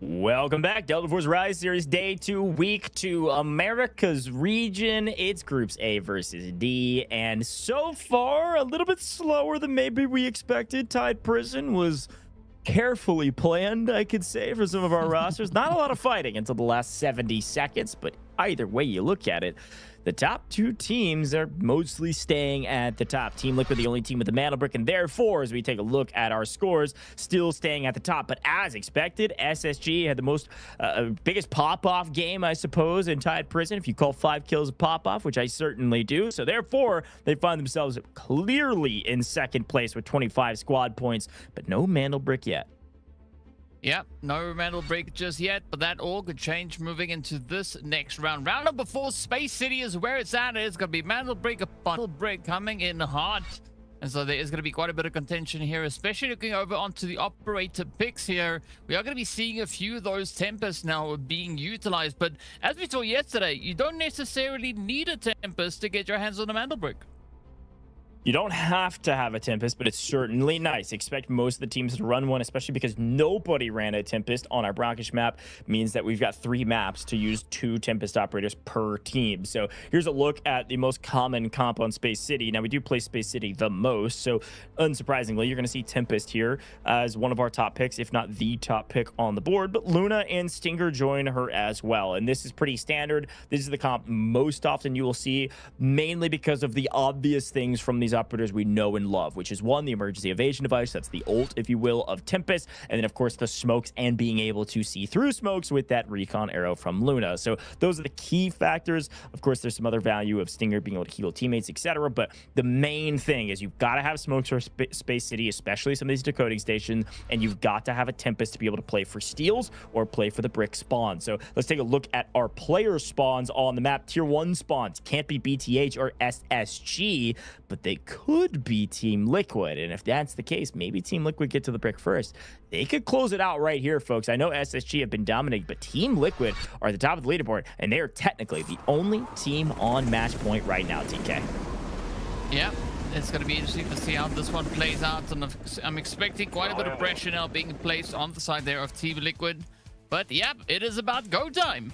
Yeah, it is. Here we go. And look at this, folks. We got another redeemable code for you. 1,000 Delta tickets right now on your screen. Type in the code as fast as you can. There's only 15 people that can redeem it, and it better be you, but you got to type it in fast. As fast as I'm talking. Type it in B6YML9XYW all the way through. Type it in now. It's probably gone. How fast could you type it in? 1,000 Delta tickets for you all just for watching.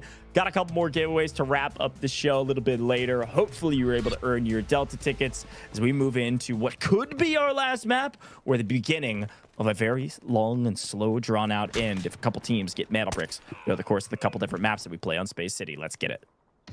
Yes, sir. And of course, here we go hot into the action as we can see our teams coming through with their tier 1 spawns. That is going to be match point on the board with Team Liquid, but looking at BTH, they are going to try and contest that Western Gate as best they can. Unfortunately for them, Team Nadeshot, they are managing to squeeze on through. We did see Liquids also getting the other T1 spawn there, as they are going to be pushing over Employee Passage number 2, trying to get their way up in towards that more centralized area. But SSG, they are just full sending it forward.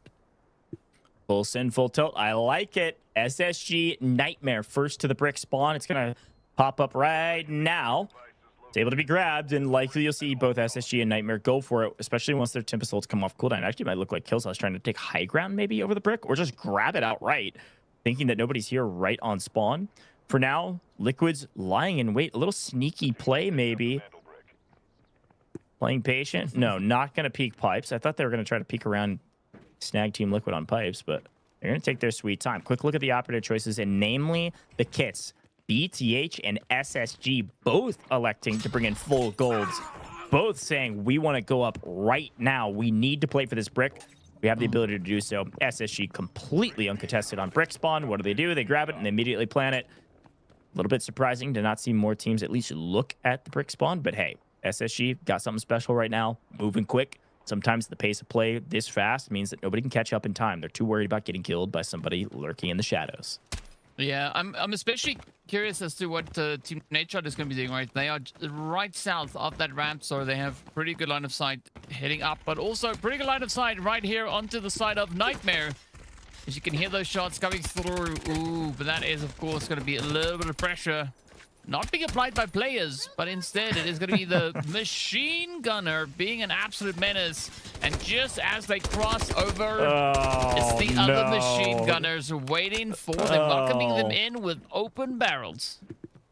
I mean, you gotta hand it to the NPC for giving away the position of Nightmare. These guys cannot catch a break. My goodness.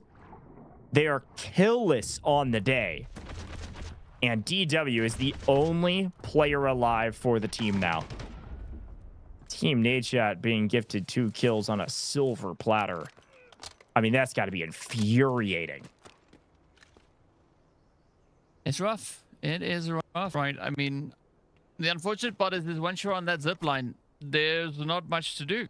Right, other than just hope that the bullets don't find you. But as we've seen time and time again, that very rarely happens, that the bullets miss. So unfortunately, it is what it is. So Nightmare left with 1, looking to see if they can piece this difficult puzzle all back together again. Not quite sure what they are going to be able to pull off. Luna pushing through here. They could, of course, look to be an absolute menace to the rest of the teams.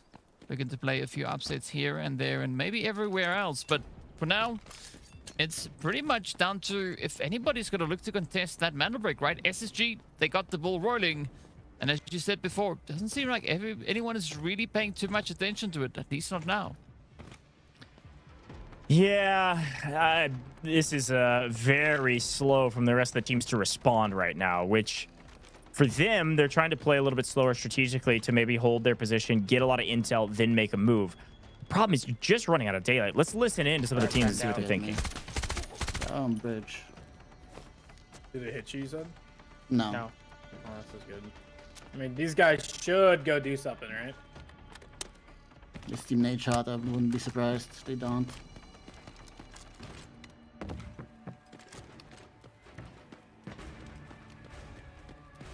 Probably at like 1 minute you start swimming so you can get... Oh, a little bit of shots fired in the feed. I mean, I get the salt. The fact that Team Nadeshot was playing out here by the water, playing nice and slow, they weren't expecting. There's a lot of salt there. Can only say so much since there was 2 kills on your teammates, and now the question is, now what do you do? A copying of the mana brick code just gives them a little bit of extra cash. It doesn't really do anything for the team, but SSG in complete control of the mana brick. Everybody... I guess just deciding it's okay that Spacestation Gaming is brick. They don't even know who's getting the brick right now. It could be Team Liquid. They don't know. The tournament could be over right now. We got to play for the brick, and that's Team Nadeshot finally making the cross right now with about 60 seconds left on the brick. Smile maybe coming up, but 20 seconds.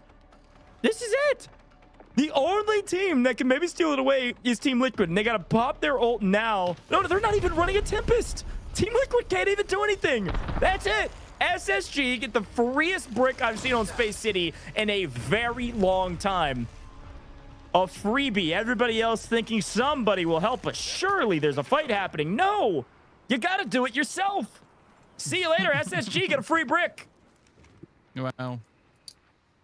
Not every day that we see that, indeed, right? And I mean, but of course, this ties in with what Killzall has said on every interview that we've had with him, is you can't sit back and expect the other teams to do something for you. If you want to make it happen, get out, get the job done, right? You got to get your hands dirty sometimes. Speaking about dirty hands, though, look at the plays that we are seeing erupting on the screen. We did see, of course, Team Liquid finding themselves a little bit of pressure there. We do see Bappy now coming through with that mega bow as well. Could find DW down in the drink, and this could spell disaster for Nightmare. I mean, yeah, they can't get anything going. DW goes down. A brutal elimination there, but finally a fight on our hands. It was Shade of Eyes that was able to find DW and wipe that team, but we got SSG versus Team Liquid, and SSG do fall. Not too worried about it because they got the brick, but they do lose all of that gold gear they brought in. A pretty important key and a piece to their puzzle of clutching up this win and winning the entire match. They needed those golds for the next rounds. Won't be seeing them in gold. Moving into what will be their first match point, as they do fall to Team Liquid. So yes, Team Liquid too slow on the draw, but they do find a couple more kills as Smile is shooting today. My goodness. Team Nadeshot, that's going to be their 5th kill if they can clean that up, by the way. Well, let's see if that is going to be on the board. What? Ooh. That's Are you how you kidding? zipline. I mean, with the help of Chris. I mean, Chris hit some shots, but nice shot from Smile to play Overwatch on that and get the shots across the shoulder of Chris to find what looked like a repeat of history with the script flipped of what Team Nadeshot did to that Nightmare roster. That is going to be 6 there for Team Nadeshot. Smile's 3rd. Yeah, I mean, they're on a roll, right? This is a good way to really increase the overall score that they've got here, trying to get themselves right up on top. But it's still going to be a tall order. As we know, there are 2 teams sitting with 25 points on the board. Team Liquid, of course, could quite comfortably increase that overall position and regain control of the top of the plays. Oh, but the angles, though, coming through onto BTH. Yeah, I mean, BTH smartly is popping Tibisol to try to get some info, yes, and also hopefully get one knock. They don't get the knock, but they do get the info. So well within safety to be able to self-res. Toots back on his feet. And a true 3v3 with still positional advantage here for BTH. They've still got the stairs to play with. This is a fight that's going to be difficult for Team Liquid to win unless they get an early knock. Team Nadeshot leapfrogging this leaderboard with the near 6 kills that they have right now. Team Liquid going to approach the stairs, smoke it, and force BTH to make another mistake. Didn't hear the footsteps. Mindo finds the perfect flank, and now BTH is on the run. I said they weren't going to get it and get the win unless they got the early player advantage, and that's exactly what they get. They find an angle, and Kaw is confused. Where do they go? They're not downstairs. They're up here. Gets no. Doesn't get the trade. That's a full wipe. Nobody even falls. Yeah, that was a strong trace coming through, though. Almost doing enough to get that hit and get himself out of harm's way. But hey, yo, it didn't really work out. Up comes Meg again. Bow in hand, looking to see if there is any potential to get the team back together again. And it might actually be doable at this point, right? Team Nadeshot not going to be applying too much pressure there. Instead, they are going to be taking down some birds. As you can see, those cameras just flying overhead. Smile and the rest of Team Nadeshot here, trying to see if they could maybe go in for a quick few easy trades. But again, for Team Nadeshot, they're going to have to crank out points now to just get themselves set up, right? They will still, of course, need to get their hands on a metal break, but sitting with a decent 8-point lead ahead of Liquids is going to ensure that they are feeling very confident up in 3rd. Yeah, I mean, all things considered, if we just delete the fact that there was a mantle brick on this map, because it really didn't even feel like there was, this is actually a really good round for Team Nadeshot. As much as they were catching some flack in the comms from TW and Nightmare, which, you know, fair enough. It was, you know, a wild play to play out on the water and catch you unaware and hold the bodies. But at the same time, looking for kills, Team Nadeshot want to start bumping up this leaderboard. It is a very unique format in a couple different ways. Not only, of course, the double mana brick format, which is very fun and unique in its own right, but it's group stages. Every place matters. So squad points desperately matter. Team Nadeshot hadn't found too many kills either. This is a really big map for them to start closing the gap in squad points. They play for the brick in the next round. Could be actually in a pretty good position, but again, I'm giving a lot of hypotheticals at this point because we don't know. Let's listen in. Do you want to fight from down there or up top? No, I'm just gonna make noise here. Okay. Right, I'm gonna go top side. Yeah, I'm with you.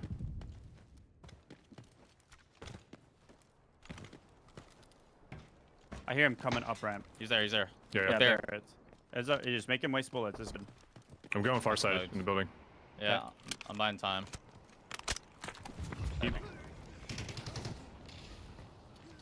All right. Got some nice intel. We're trying to trade. some information to try to get Team Nadeshot on their back foot. They did hear the M82. They heard the 50 cal, and there was a shot that missed. Only 2 shots left, but maybe they don't need it. Smile just gets up close and personal, but does get traded out. Gonna be a 2v2 engagement. Smile down, and Team Liquid lose their 1. It's already been to yellow, so they're full wiped. Won't be getting that player back up out of the lobby. Hodsik inside. Mindo on the other side. Slep trying to land some cheeky util, and I think that may land. Get Hodsik backed off at half health, and he was expecting it. What a bait, what a play. Talk all the trash you want, but they got the gunny. Slep finds another, and it's Mindo as a solo. I mean, that was a really, really good trade coming up right there. Now it's all down to Mindo to see, can he survive the push and the play as, well, Team Liquid, they are sitting quite comfortable with regards to the overall scores that they have here, right? But as we know, the moment a player drops, so does that overall score, and it's gonna be no. down to Slip. Mendo, come on, get something done here. Chris is literally 1 HP in a dream. He's gonna get cleaned up by the Allure Rocket. Megalith from distance took down the other half of Team Nadeshot. What a find up the ramp and the cleanup. Mendo got enough damage to say, take this. A rocket to the face. And now it is Mendo versus Liquids. Team Liquid versus 2 members of Liquids. Mendo gonna have to clutch up a 1v2. Let's see it.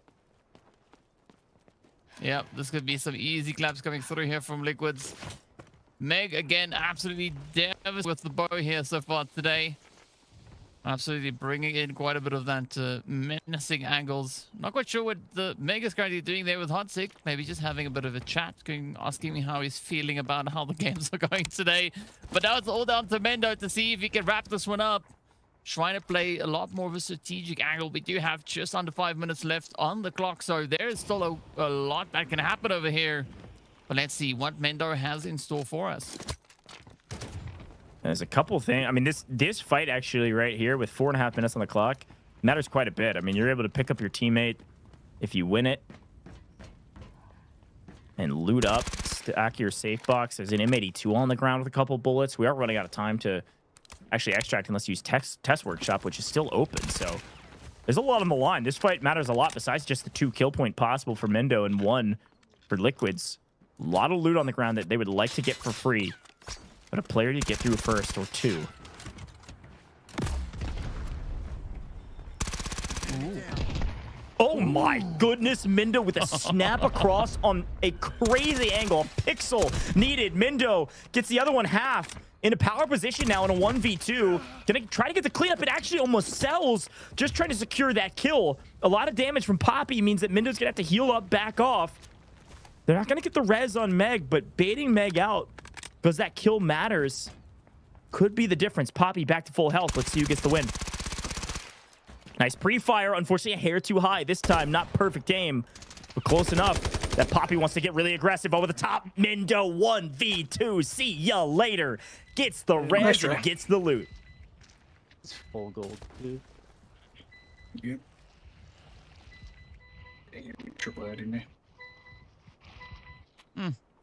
Well, not a lot to be said, right? I mean, you've just been taken down. You can only do so much, but you got to give it up to Meg and the rest of the team there. They really, really tried to get this final push up on towards Mendo, but Mendo is just made of something else, and of course a little bit of that gold, right? So it does seem to be a really good play. But now Team Liquid, they have a little bit of time left on the clock. They can still look to get themselves absolutely crammed up and maybe even run all the way down to the test workshop.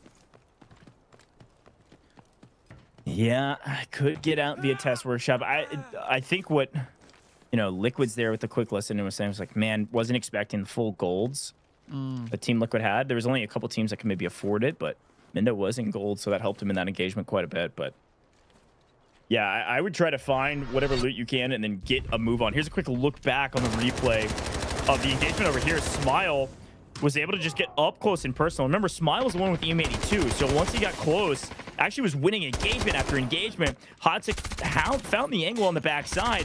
Team Nadeshot was in a great position. Look at this. Slept was able to cut another one down, baited out Hodsik, and wins the gunfight. And then unfortunately, they get cut down by Megalith. So then Liquids push up here to to play against Mindo, and Mindo just outplays them around the barricades. A little bit of help, of course, from the gold armor. We'll give him a little bit of credit there, but now it's the looting simulator, and hopefully somebody gets out. Ideally with that M82, I think it's still got 2 shots in it. Well, we'll find out soon whether or not Team Liquid actually managed to find it. It is just here. Let's see if they can get that one bagged up and snagged away. Well, we do see the SVD over there. M7 in the bag. Anything else that they can find? Already, as we can see, the teammate has gone through that. So, ooh. All right. Maybe it is going to get moved on out of here, but Mendo is going to be pushing all the way to that far southern edge. Not quite sure if he is going to be able to make it in time. He might. But yeah, we were curious as to where the M82 went, and we found it. Yeah, great job from Mendo to have the awareness to loot up and then also get out. I mean, this is rudimentary at some level, but it is worth mentioning. Like, when you get so into the thick of some of these fights, having the wherewithal to come out of the fight and immediately think, what do I need to grab and how fast do I need to grab it to get out? And great job from Mendo there. It's going to have the M82, going to have the Barrett for those that call it colloquially as the Barrett, the 50 cal. It's like a truck. Only 2 shots for it, but those 2 shots could be the difference of Team Liquid winning the next match and therefore winning the next round and therefore winning the match. Is Team Liquid and SSG 2 teams at the top. And DK, those 2 teams have been at the top since the very beginning of this competition. From map 1 all the way down map 4. Yes, sir. And of course, Hardsick now finds himself in paradise, right? There's nobody else on this map. Just Hardsick and, well, the scavs that are still remaining somewhere. We've seen some interesting plays come through across the maps that we've worked our way in.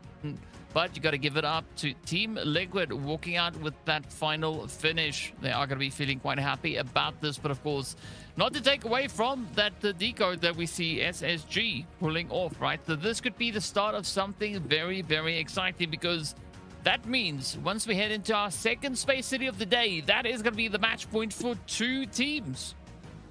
That's right. 2 teams on match point, and the kind of the undersung heroes here, if you will. Spacestation Gaming definitely get best team. They got the brick, but not a lot of stats to go around. Team Nadeshot actually may have picked up the most kills. Mindo with those last 2 maybe have took that stat away from them, but I think Team Nadeshot picked up 6 on that round, so they actually had a really good rep, aside from the fact that everybody on the map could be criticized for not even playing for the mana brick.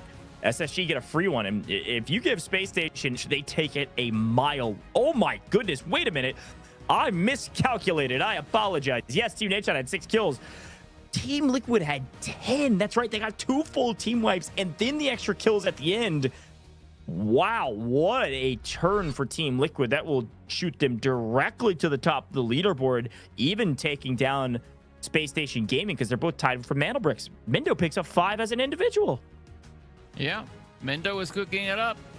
Definitely contributing quite a bit to the overall carnage that Team Liquid was able to secure in this previous round. But of course, no surprise to see Mendo sitting at the top there as well, alongside Smile.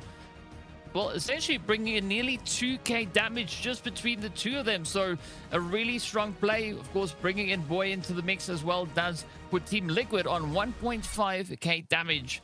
So a very, very strong play indeed here. But as we look at it, of course, the assists are going to be pretty consistent as well, right? Crisp also stepping up then for Team Nadeshot there. So things are looking pretty good across the board. And these players, though, they've been cooking it out here. As we know, there's going to be still a lot up for grabs, and we have still potentially 1 round to go. But Mendo, Hardsick, keeping the pressure up here, bringing in those assets and making sure the team at least has decent economy moving into our second space city. Yeah, 2.8 mil from Mendo as the only player to extract. Great job from him to pick up 5 kills, plenty of assets, and an M82 with a couple shots for next round. 1k damage, 3 assists. What can this man... What can he not do at this point? Honestly, Mendo, Team Liquid, looking like they are in final form. They've got it all figured out finally, and they're going to top our leaderboard here shortly against SSG. We got 2 teams at the top, and it's the 2 teams that have been at the top since the very beginning of today. Folks, as you see down below, make sure you drop a follow on all major socials here with Delta Force and their esports channels. They've got every single social media you could possibly think about, and you're watching on most of them. We're going to take a very short break here in the booth. When we come back, it will be round 5. 2 teams can close it out here. Space City we go again. two members. Now the odds are in their favor. 2v1. Everything getting spammed away, and MT getting a little solo. Hang on a second, NL. Look at that. It's an absolute sweat. This. And Ellis's got to know that they're here. Lines them up, even through the shot. You're nuts. The last remaining 3 BOB. They find 2 instant knocks. The Helm's going to be hopping off that.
Got the mandle bricks.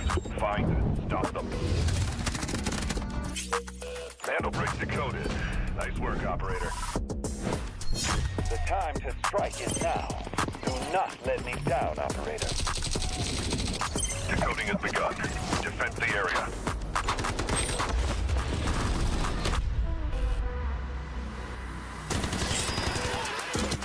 Is about to take the first hit to brick up the tournament. And they're going to do it. What goes around, comes around. Oh, not gonna do very much though. You get barrel stuff. Skydie is getting aggressive. See what I did there? You ain't seen nothing yet. Let's knock them off their feet. There we go. Much damage, and there it is.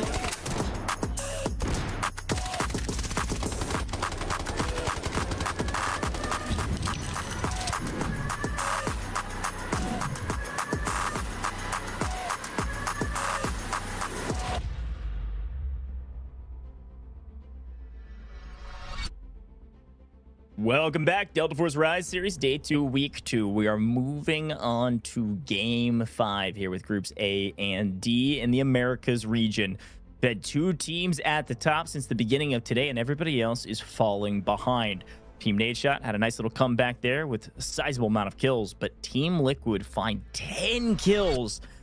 Spacestation Gaming get the brick. Let's take a look at the overall squad points, though. It is Team Liquid at the top with a Herculean effort, picking up 3 full team wipes in terms of kills +1. Finds them at 32 squad points. But SSG got the brick, so they join them at the top. Technically tied for first. The tiebreaker going to Team Liquid, of course. Yeah, I mean, this has definitely been pretty evident that Team Liquid has been just cranking out some juice here today. 32 points on the board, but it still leaves quite a bit of an opening for the rest of the teams now to try and step it up. But I'm super amped to see what is going to be happening coming into round number 5. 2 squads that have been working really hard here today, sitting with match points coming on through. Again, operator picks can swing any which way. We could see even more Tempest now being played as the teams now know that, well, we've got round 5, round 6, right? The last 2 rounds in which you could really utilize those Tempests. So curious to see if any of those are going to be featured moving into this round. We did see quite a few of those Ludas also being played in the previous run. Raptor being pretty popular across the board as well. So yeah, quite a diverse selection when it comes to these operators. Yeah, diverse selection. The one thing I quickly saw on the operator screen was that really it's BTH, I believe, and then also SSG, Space Station Gaming, that both still have an Alluru and a Tempest available. There was a lot of some teams that didn't have an Alluru left, and then others that, you know, had already used a Tempest. But SSG has both available. BTH has both available. I would expect both of those teams to be running both those operators this time. Alluru finds so much value with those incendiaries. Taking a look at the tier 1 spawns, though, you can see SSG can pull one, Team Liquid can pull one. So our two teams on match point could both technically get a tier 1 spawn moving into their match point game. So we could end right here, folks. Game 5 could be the last one, but there's a chance somebody else, Team Nadeshot, for instance, could get this brick and push us to at least game 6. Let's tune in and find out, DK. Yes, sir. Here we go, getting ready to see exactly what everybody has in store for us. And of course, trying to see just who is going to look to full-on commit to this run, right? Who's going to be going for the golds? Who is going to be looking to double down when it comes to the aggression? But first things first, we need to see who has those tier 1 spawns. And I think we are going to be in for quite a bit of a surprise there, of course, right? You want to try and get a T1 spawn, especially up into Space City. And looking at it, it seems like it is Team Liquid taking that mad dash over on towards the Western Bridge, with Space Station Gaming being the team on the opposite side, also with a T1 spawn. That arrow was so clean. Look at 2/3 of Team Liquid went to 1 HP, and they got him. Westgate, Mindo goes down. Can he crawl through the smoke? No. The first kill from Nightmare in this entire match, in 4 and a little bit games, is on the back of Team Liquid putting Mindo, the top individual slayer on the map, down into the dirt on yellow timer. What a turn of events. The team at the bottom able to take down the team at the top and put them on their heels. And now, what does this do? It opens up a team like Space Station Gaming to go win this event, with Team Liquid not breathing down their necks with a full 3 roster.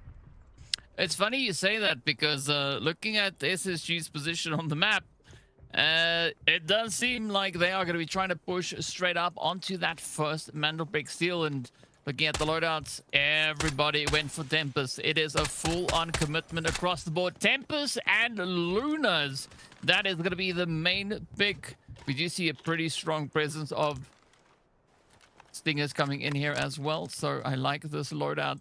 Teams are, they are here, they mean business, they know what is up for grabs, right? SSG, though, are going to be finding that first pickup. Yeah, not running the Alluru like I expected. That is the meta comp, so it's not like surprising to not see the Alluru, but when you still have Luna, you still have Stinger, you still have Tempest, makes sense that you're going to want to run the meta comp and just rock and roll and win this game right here, right now.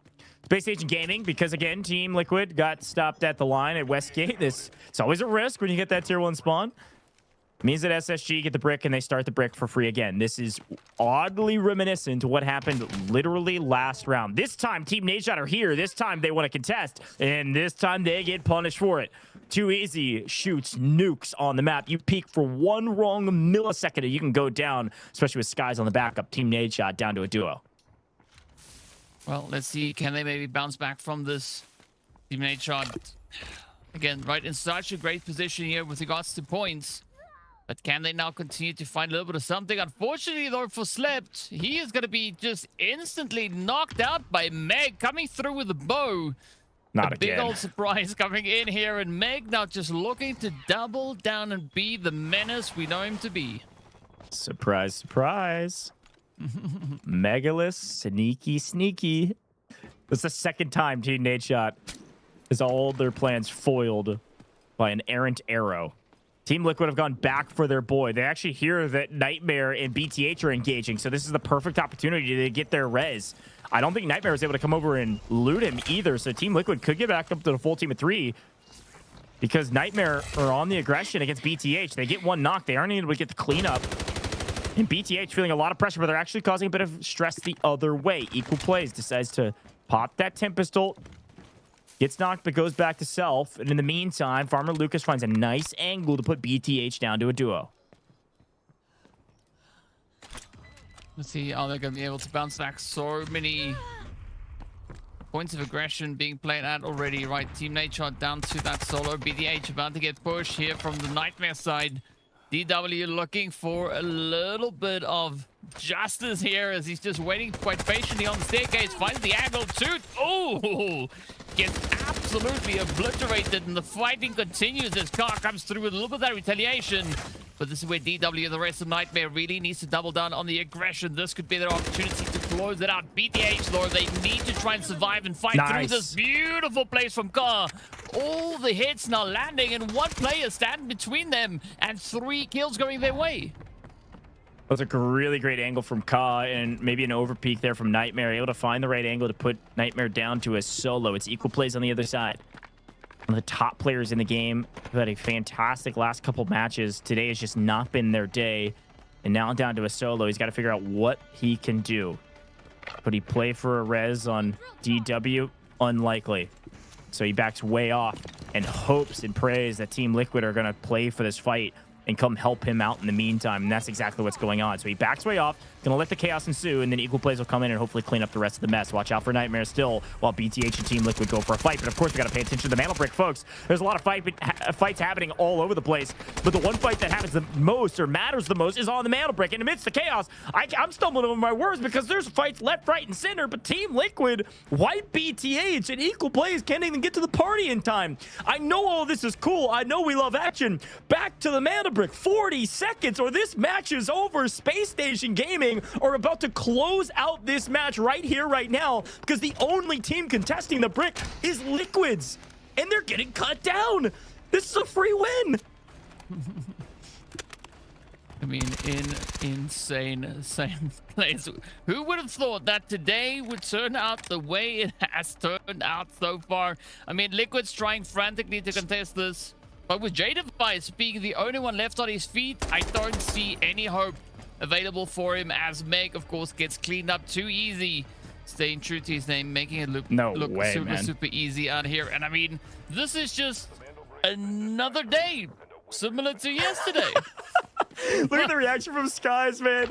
We want to stick to some of the fighting, but SSG have just won this match. SSG are perfect through the group stages as Team Liquid style on the last remaining members of Nightmare, who had a really frustrating day. It's all right, gentlemen. There's 4 weeks of play. Certainly time to bounce back. But for SSG, they have 30 points now on our group stage leaderboard, picking up first place, and both bricks is 10 total points. Let's listen in.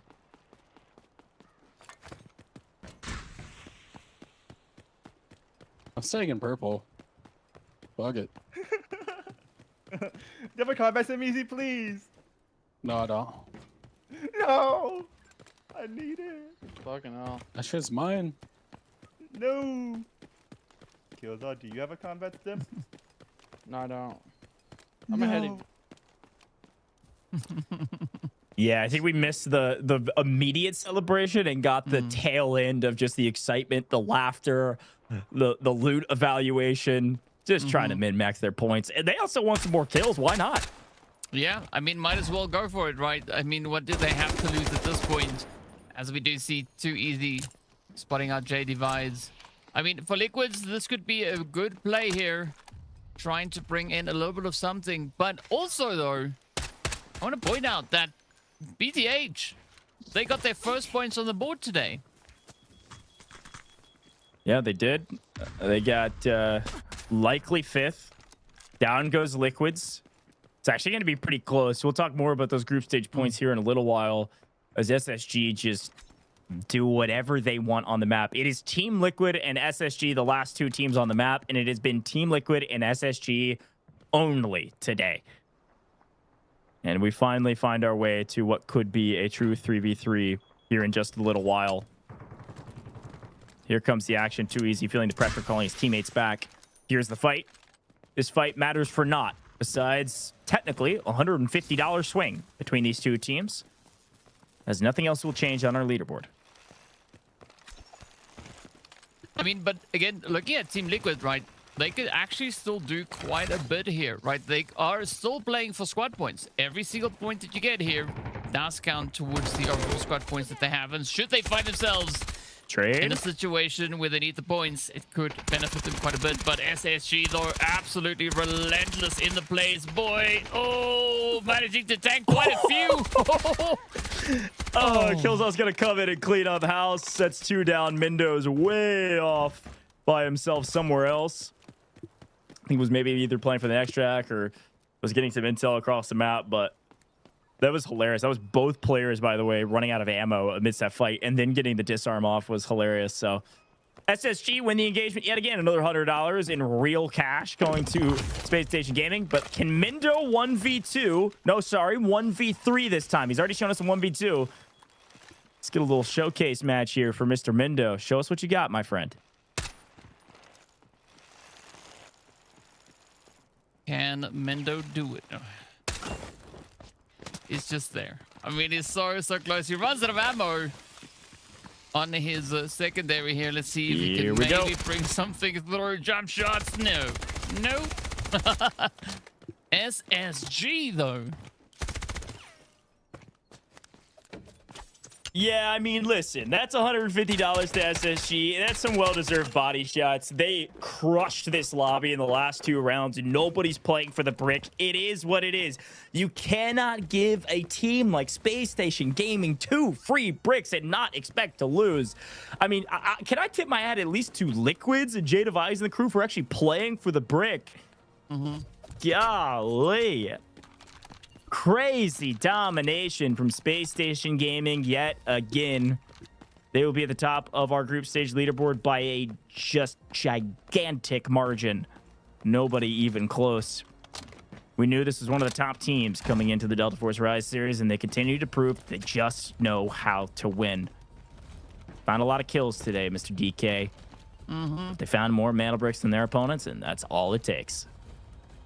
Yeah, I mean, that's what matters at the end of the day, right? Those lovely orange dots next to the team. That is the most important thing for them to play here. The points definitely being something to try and rely on with regards to those kills. The more aggressive you can get, the more it works out, and it helps increase the overall amount of squad points that you have. But yeah, Spacestation Gaming just absolutely dominating here today. But one thing that I want to see, though, as great as this win is for SSG, is the other teams maybe putting a little bit more focus on those mantle breaks, because, you know, those are the big deciders. I have my emote bound now, so... Wait for me. Yeah, I'm waiting.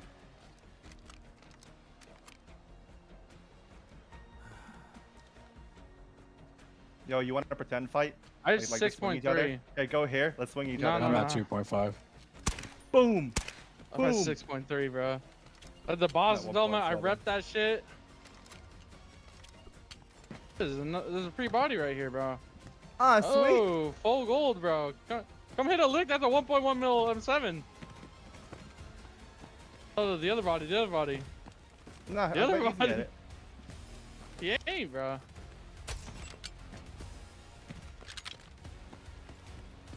Easy hit a lick on a M7? Yeah, sure.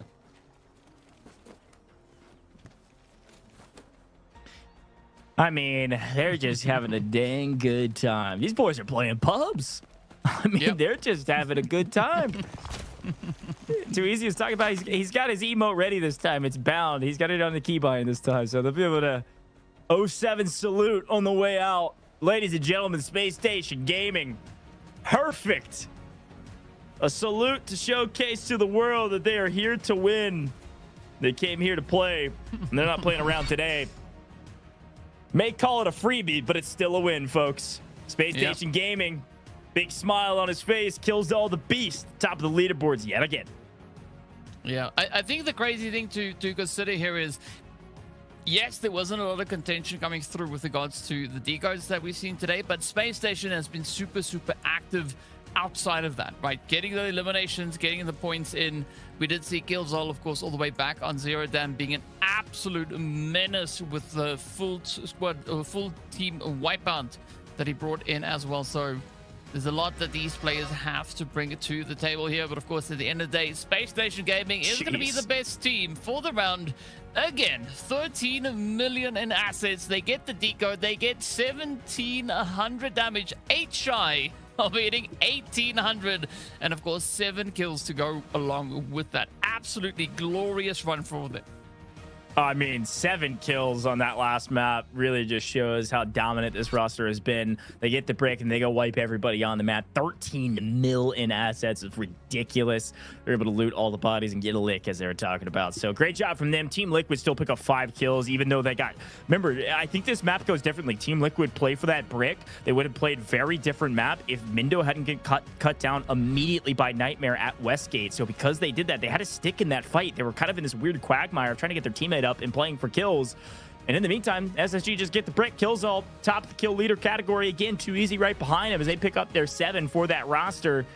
And decent spread here of damage across the board between those two gentlemen. Nearly identical numbers, with DW not too terribly far behind from Nightmare, which are doing quite a bit of damage for Nightmare onto, yes, both Mindo with that shock arrow from way down yonder, and then also the fight against BTH. But Skies pick up the 4 assists. Topping that chart, it is SSG all day.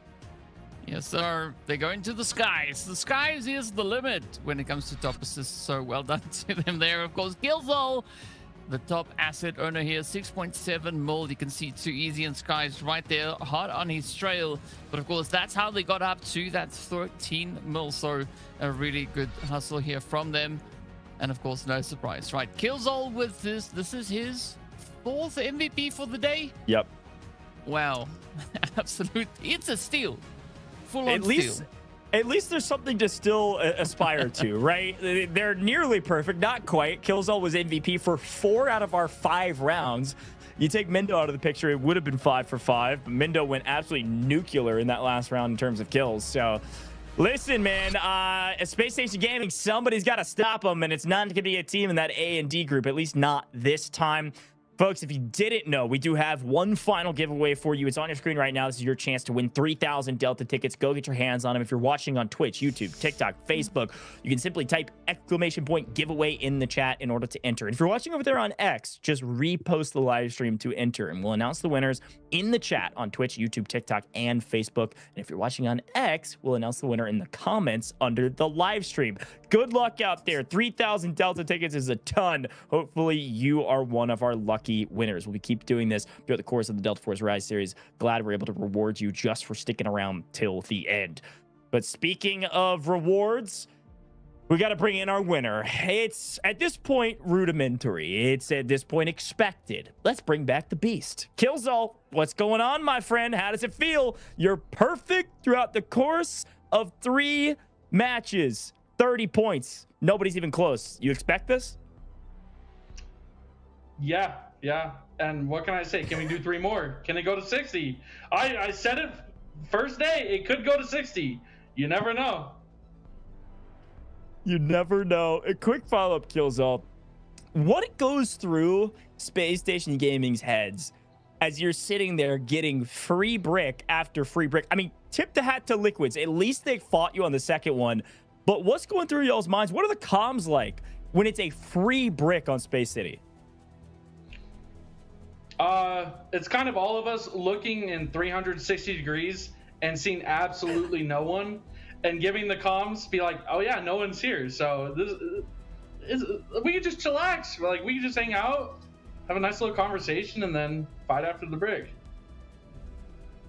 Well, I mean, it seems like there's quite a bit of conversation happening over on your end, but so to take things in a slightly different direction, I actually asked on YouTube if I could ask you a question, what would chat want me to ask you, right? And so the question from chat is if there's any player that is close to your level in this tournament, right, that you are wary of, who is that?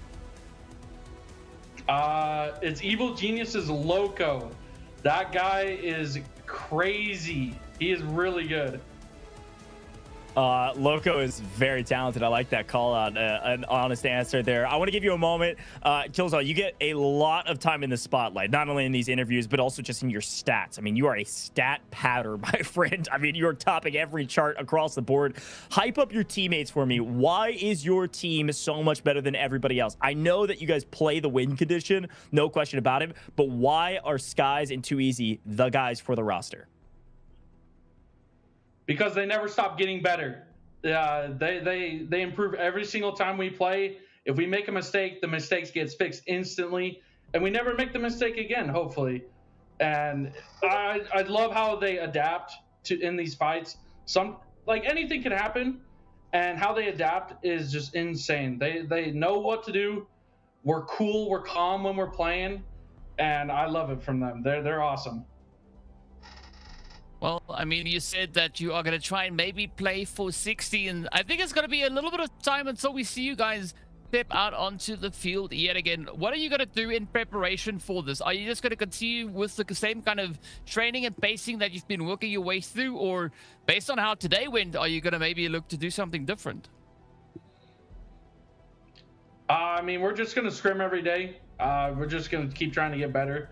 Because there will come a point where we might not win, and we gotta get over the hump where we should win every time, and we're just gonna keep scrimming over and over and over until the end of the season where it says SSG at #1.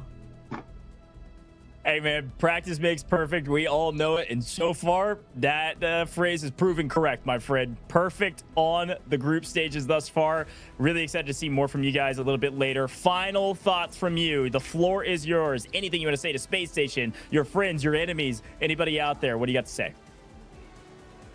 Well, I appreciate all the fans from Space Station showing up.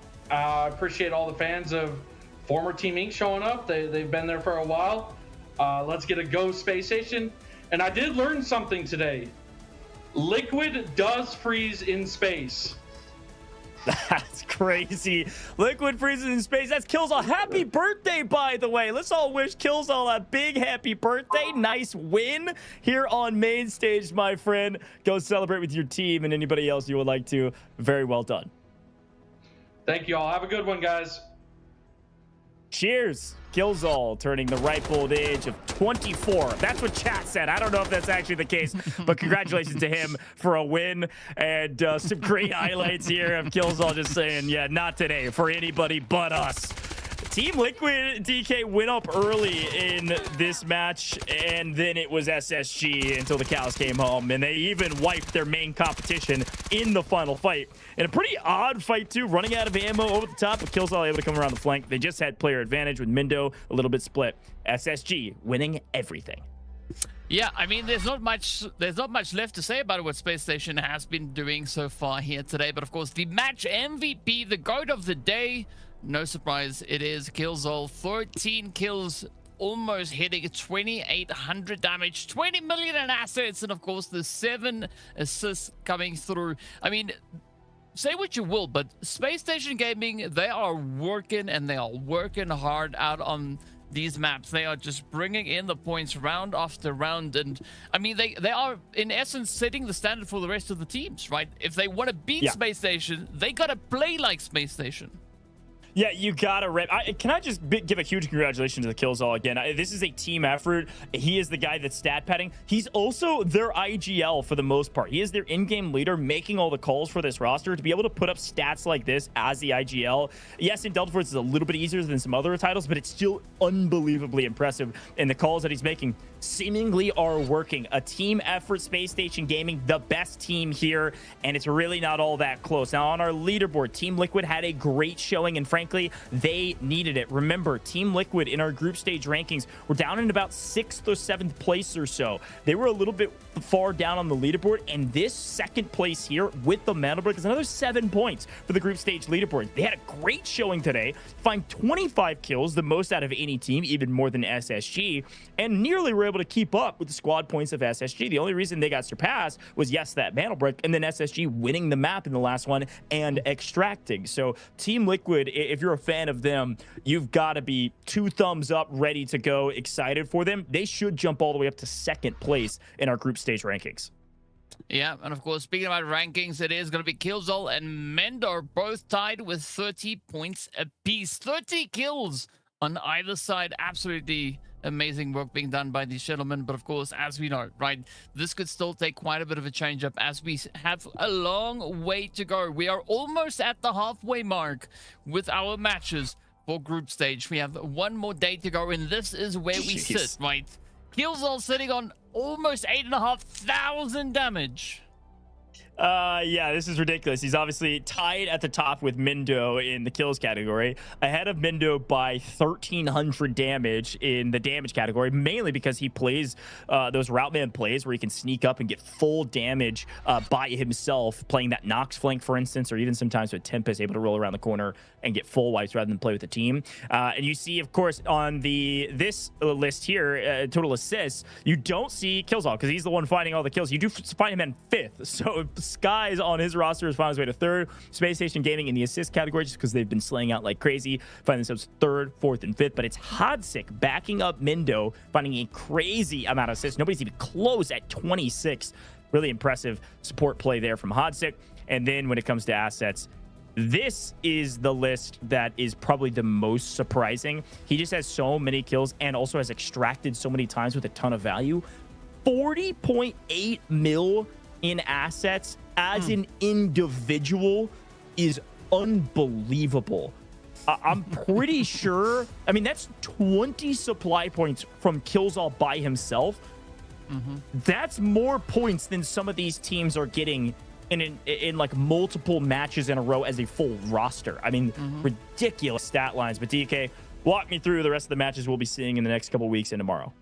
Well, we see a bit of a pattern emerging, as we saw there, right? 1, 3, and 5 going straight over to the side of Spacestation Gaming. That is what got them up to 97 squad points and 30 total match points. Absolute insanity. 6 mana bricks being brought up by them.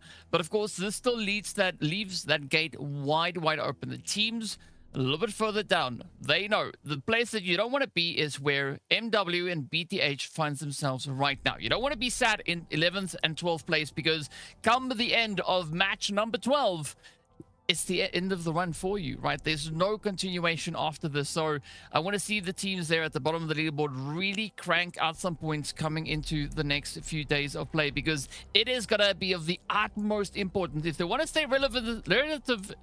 Wow, I'm struggling today in this competition. That's what they need to do. They need to get aggressive. They need to push the Mandel bricks, right? Go for the decos, try and steal them. And if you can't get your hand on any of those, just go for kills. Yeah, a little bit of both goes a long way, certainly. Really impressive to see Spacestation Gaming, yes, at 30 points. Second place Team Liquid, like I said, just barely eking out over Team Nadeshot because of their performance today, taking 2nd at 16 total points. That's our group stage rankings, and so I'll be pumped to see after tomorrow where we all land. The rest of the teams have a lot of work to do to catch up to some of these teams at the top, but tomorrow it's going to be B and C. No more Spacestation Gaming, no more Team Nadeshot, Team Liquid. A whole new set of 6 teams that we haven't seen quite as much in this weekend. It'll be the first look at actually that group C that we haven't seen yet this weekend, so it'll be fun to watch some of those teams. Leviathan, I believe, rejoining us here on the main stage. So that team's got some shooters as well. Watch out. They're going to be trying to throw some points up and catch up some of the teams at the top. One more quick reminder, folks. Take a look at the bottom. Drop a follow on all major socials here with Delta Force, and of course on their esports channels as well. They got a lot of things going on in the Delta Force ecosystem, including the Delta Force Rise series, and we've got all the amazing both Americas and EMEA Delta Force Rise series websites. You can find those in the Twitch panels down below to learn more about schedule, rankings, all that good stuff. Even some individual stats are on that website. It's really cool. Some meta weapon builds and stuff like that. A very cool website you should go check out. Again, if you're on the main Twitch channel, it's down the panels. But DK, I had a lot of fun with you, my man. This was another odd day, but a fun one as Spacestation Gaming walk away with a free win. What'd you think? Any final thoughts for the broadcast? The best part is we're not done.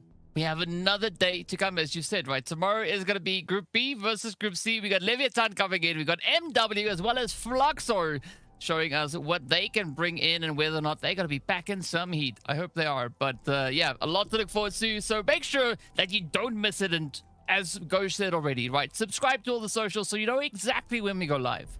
That's exactly right. That's DK. I'm Goat. We had a blast here in the booth. We got one more day tomorrow. Tune in the morning for EMEA. Same time, same place here for America's tomorrow. As a reminder, we couldn't do it without you, the viewer. Thanks for tuning in. We'll see you tomorrow.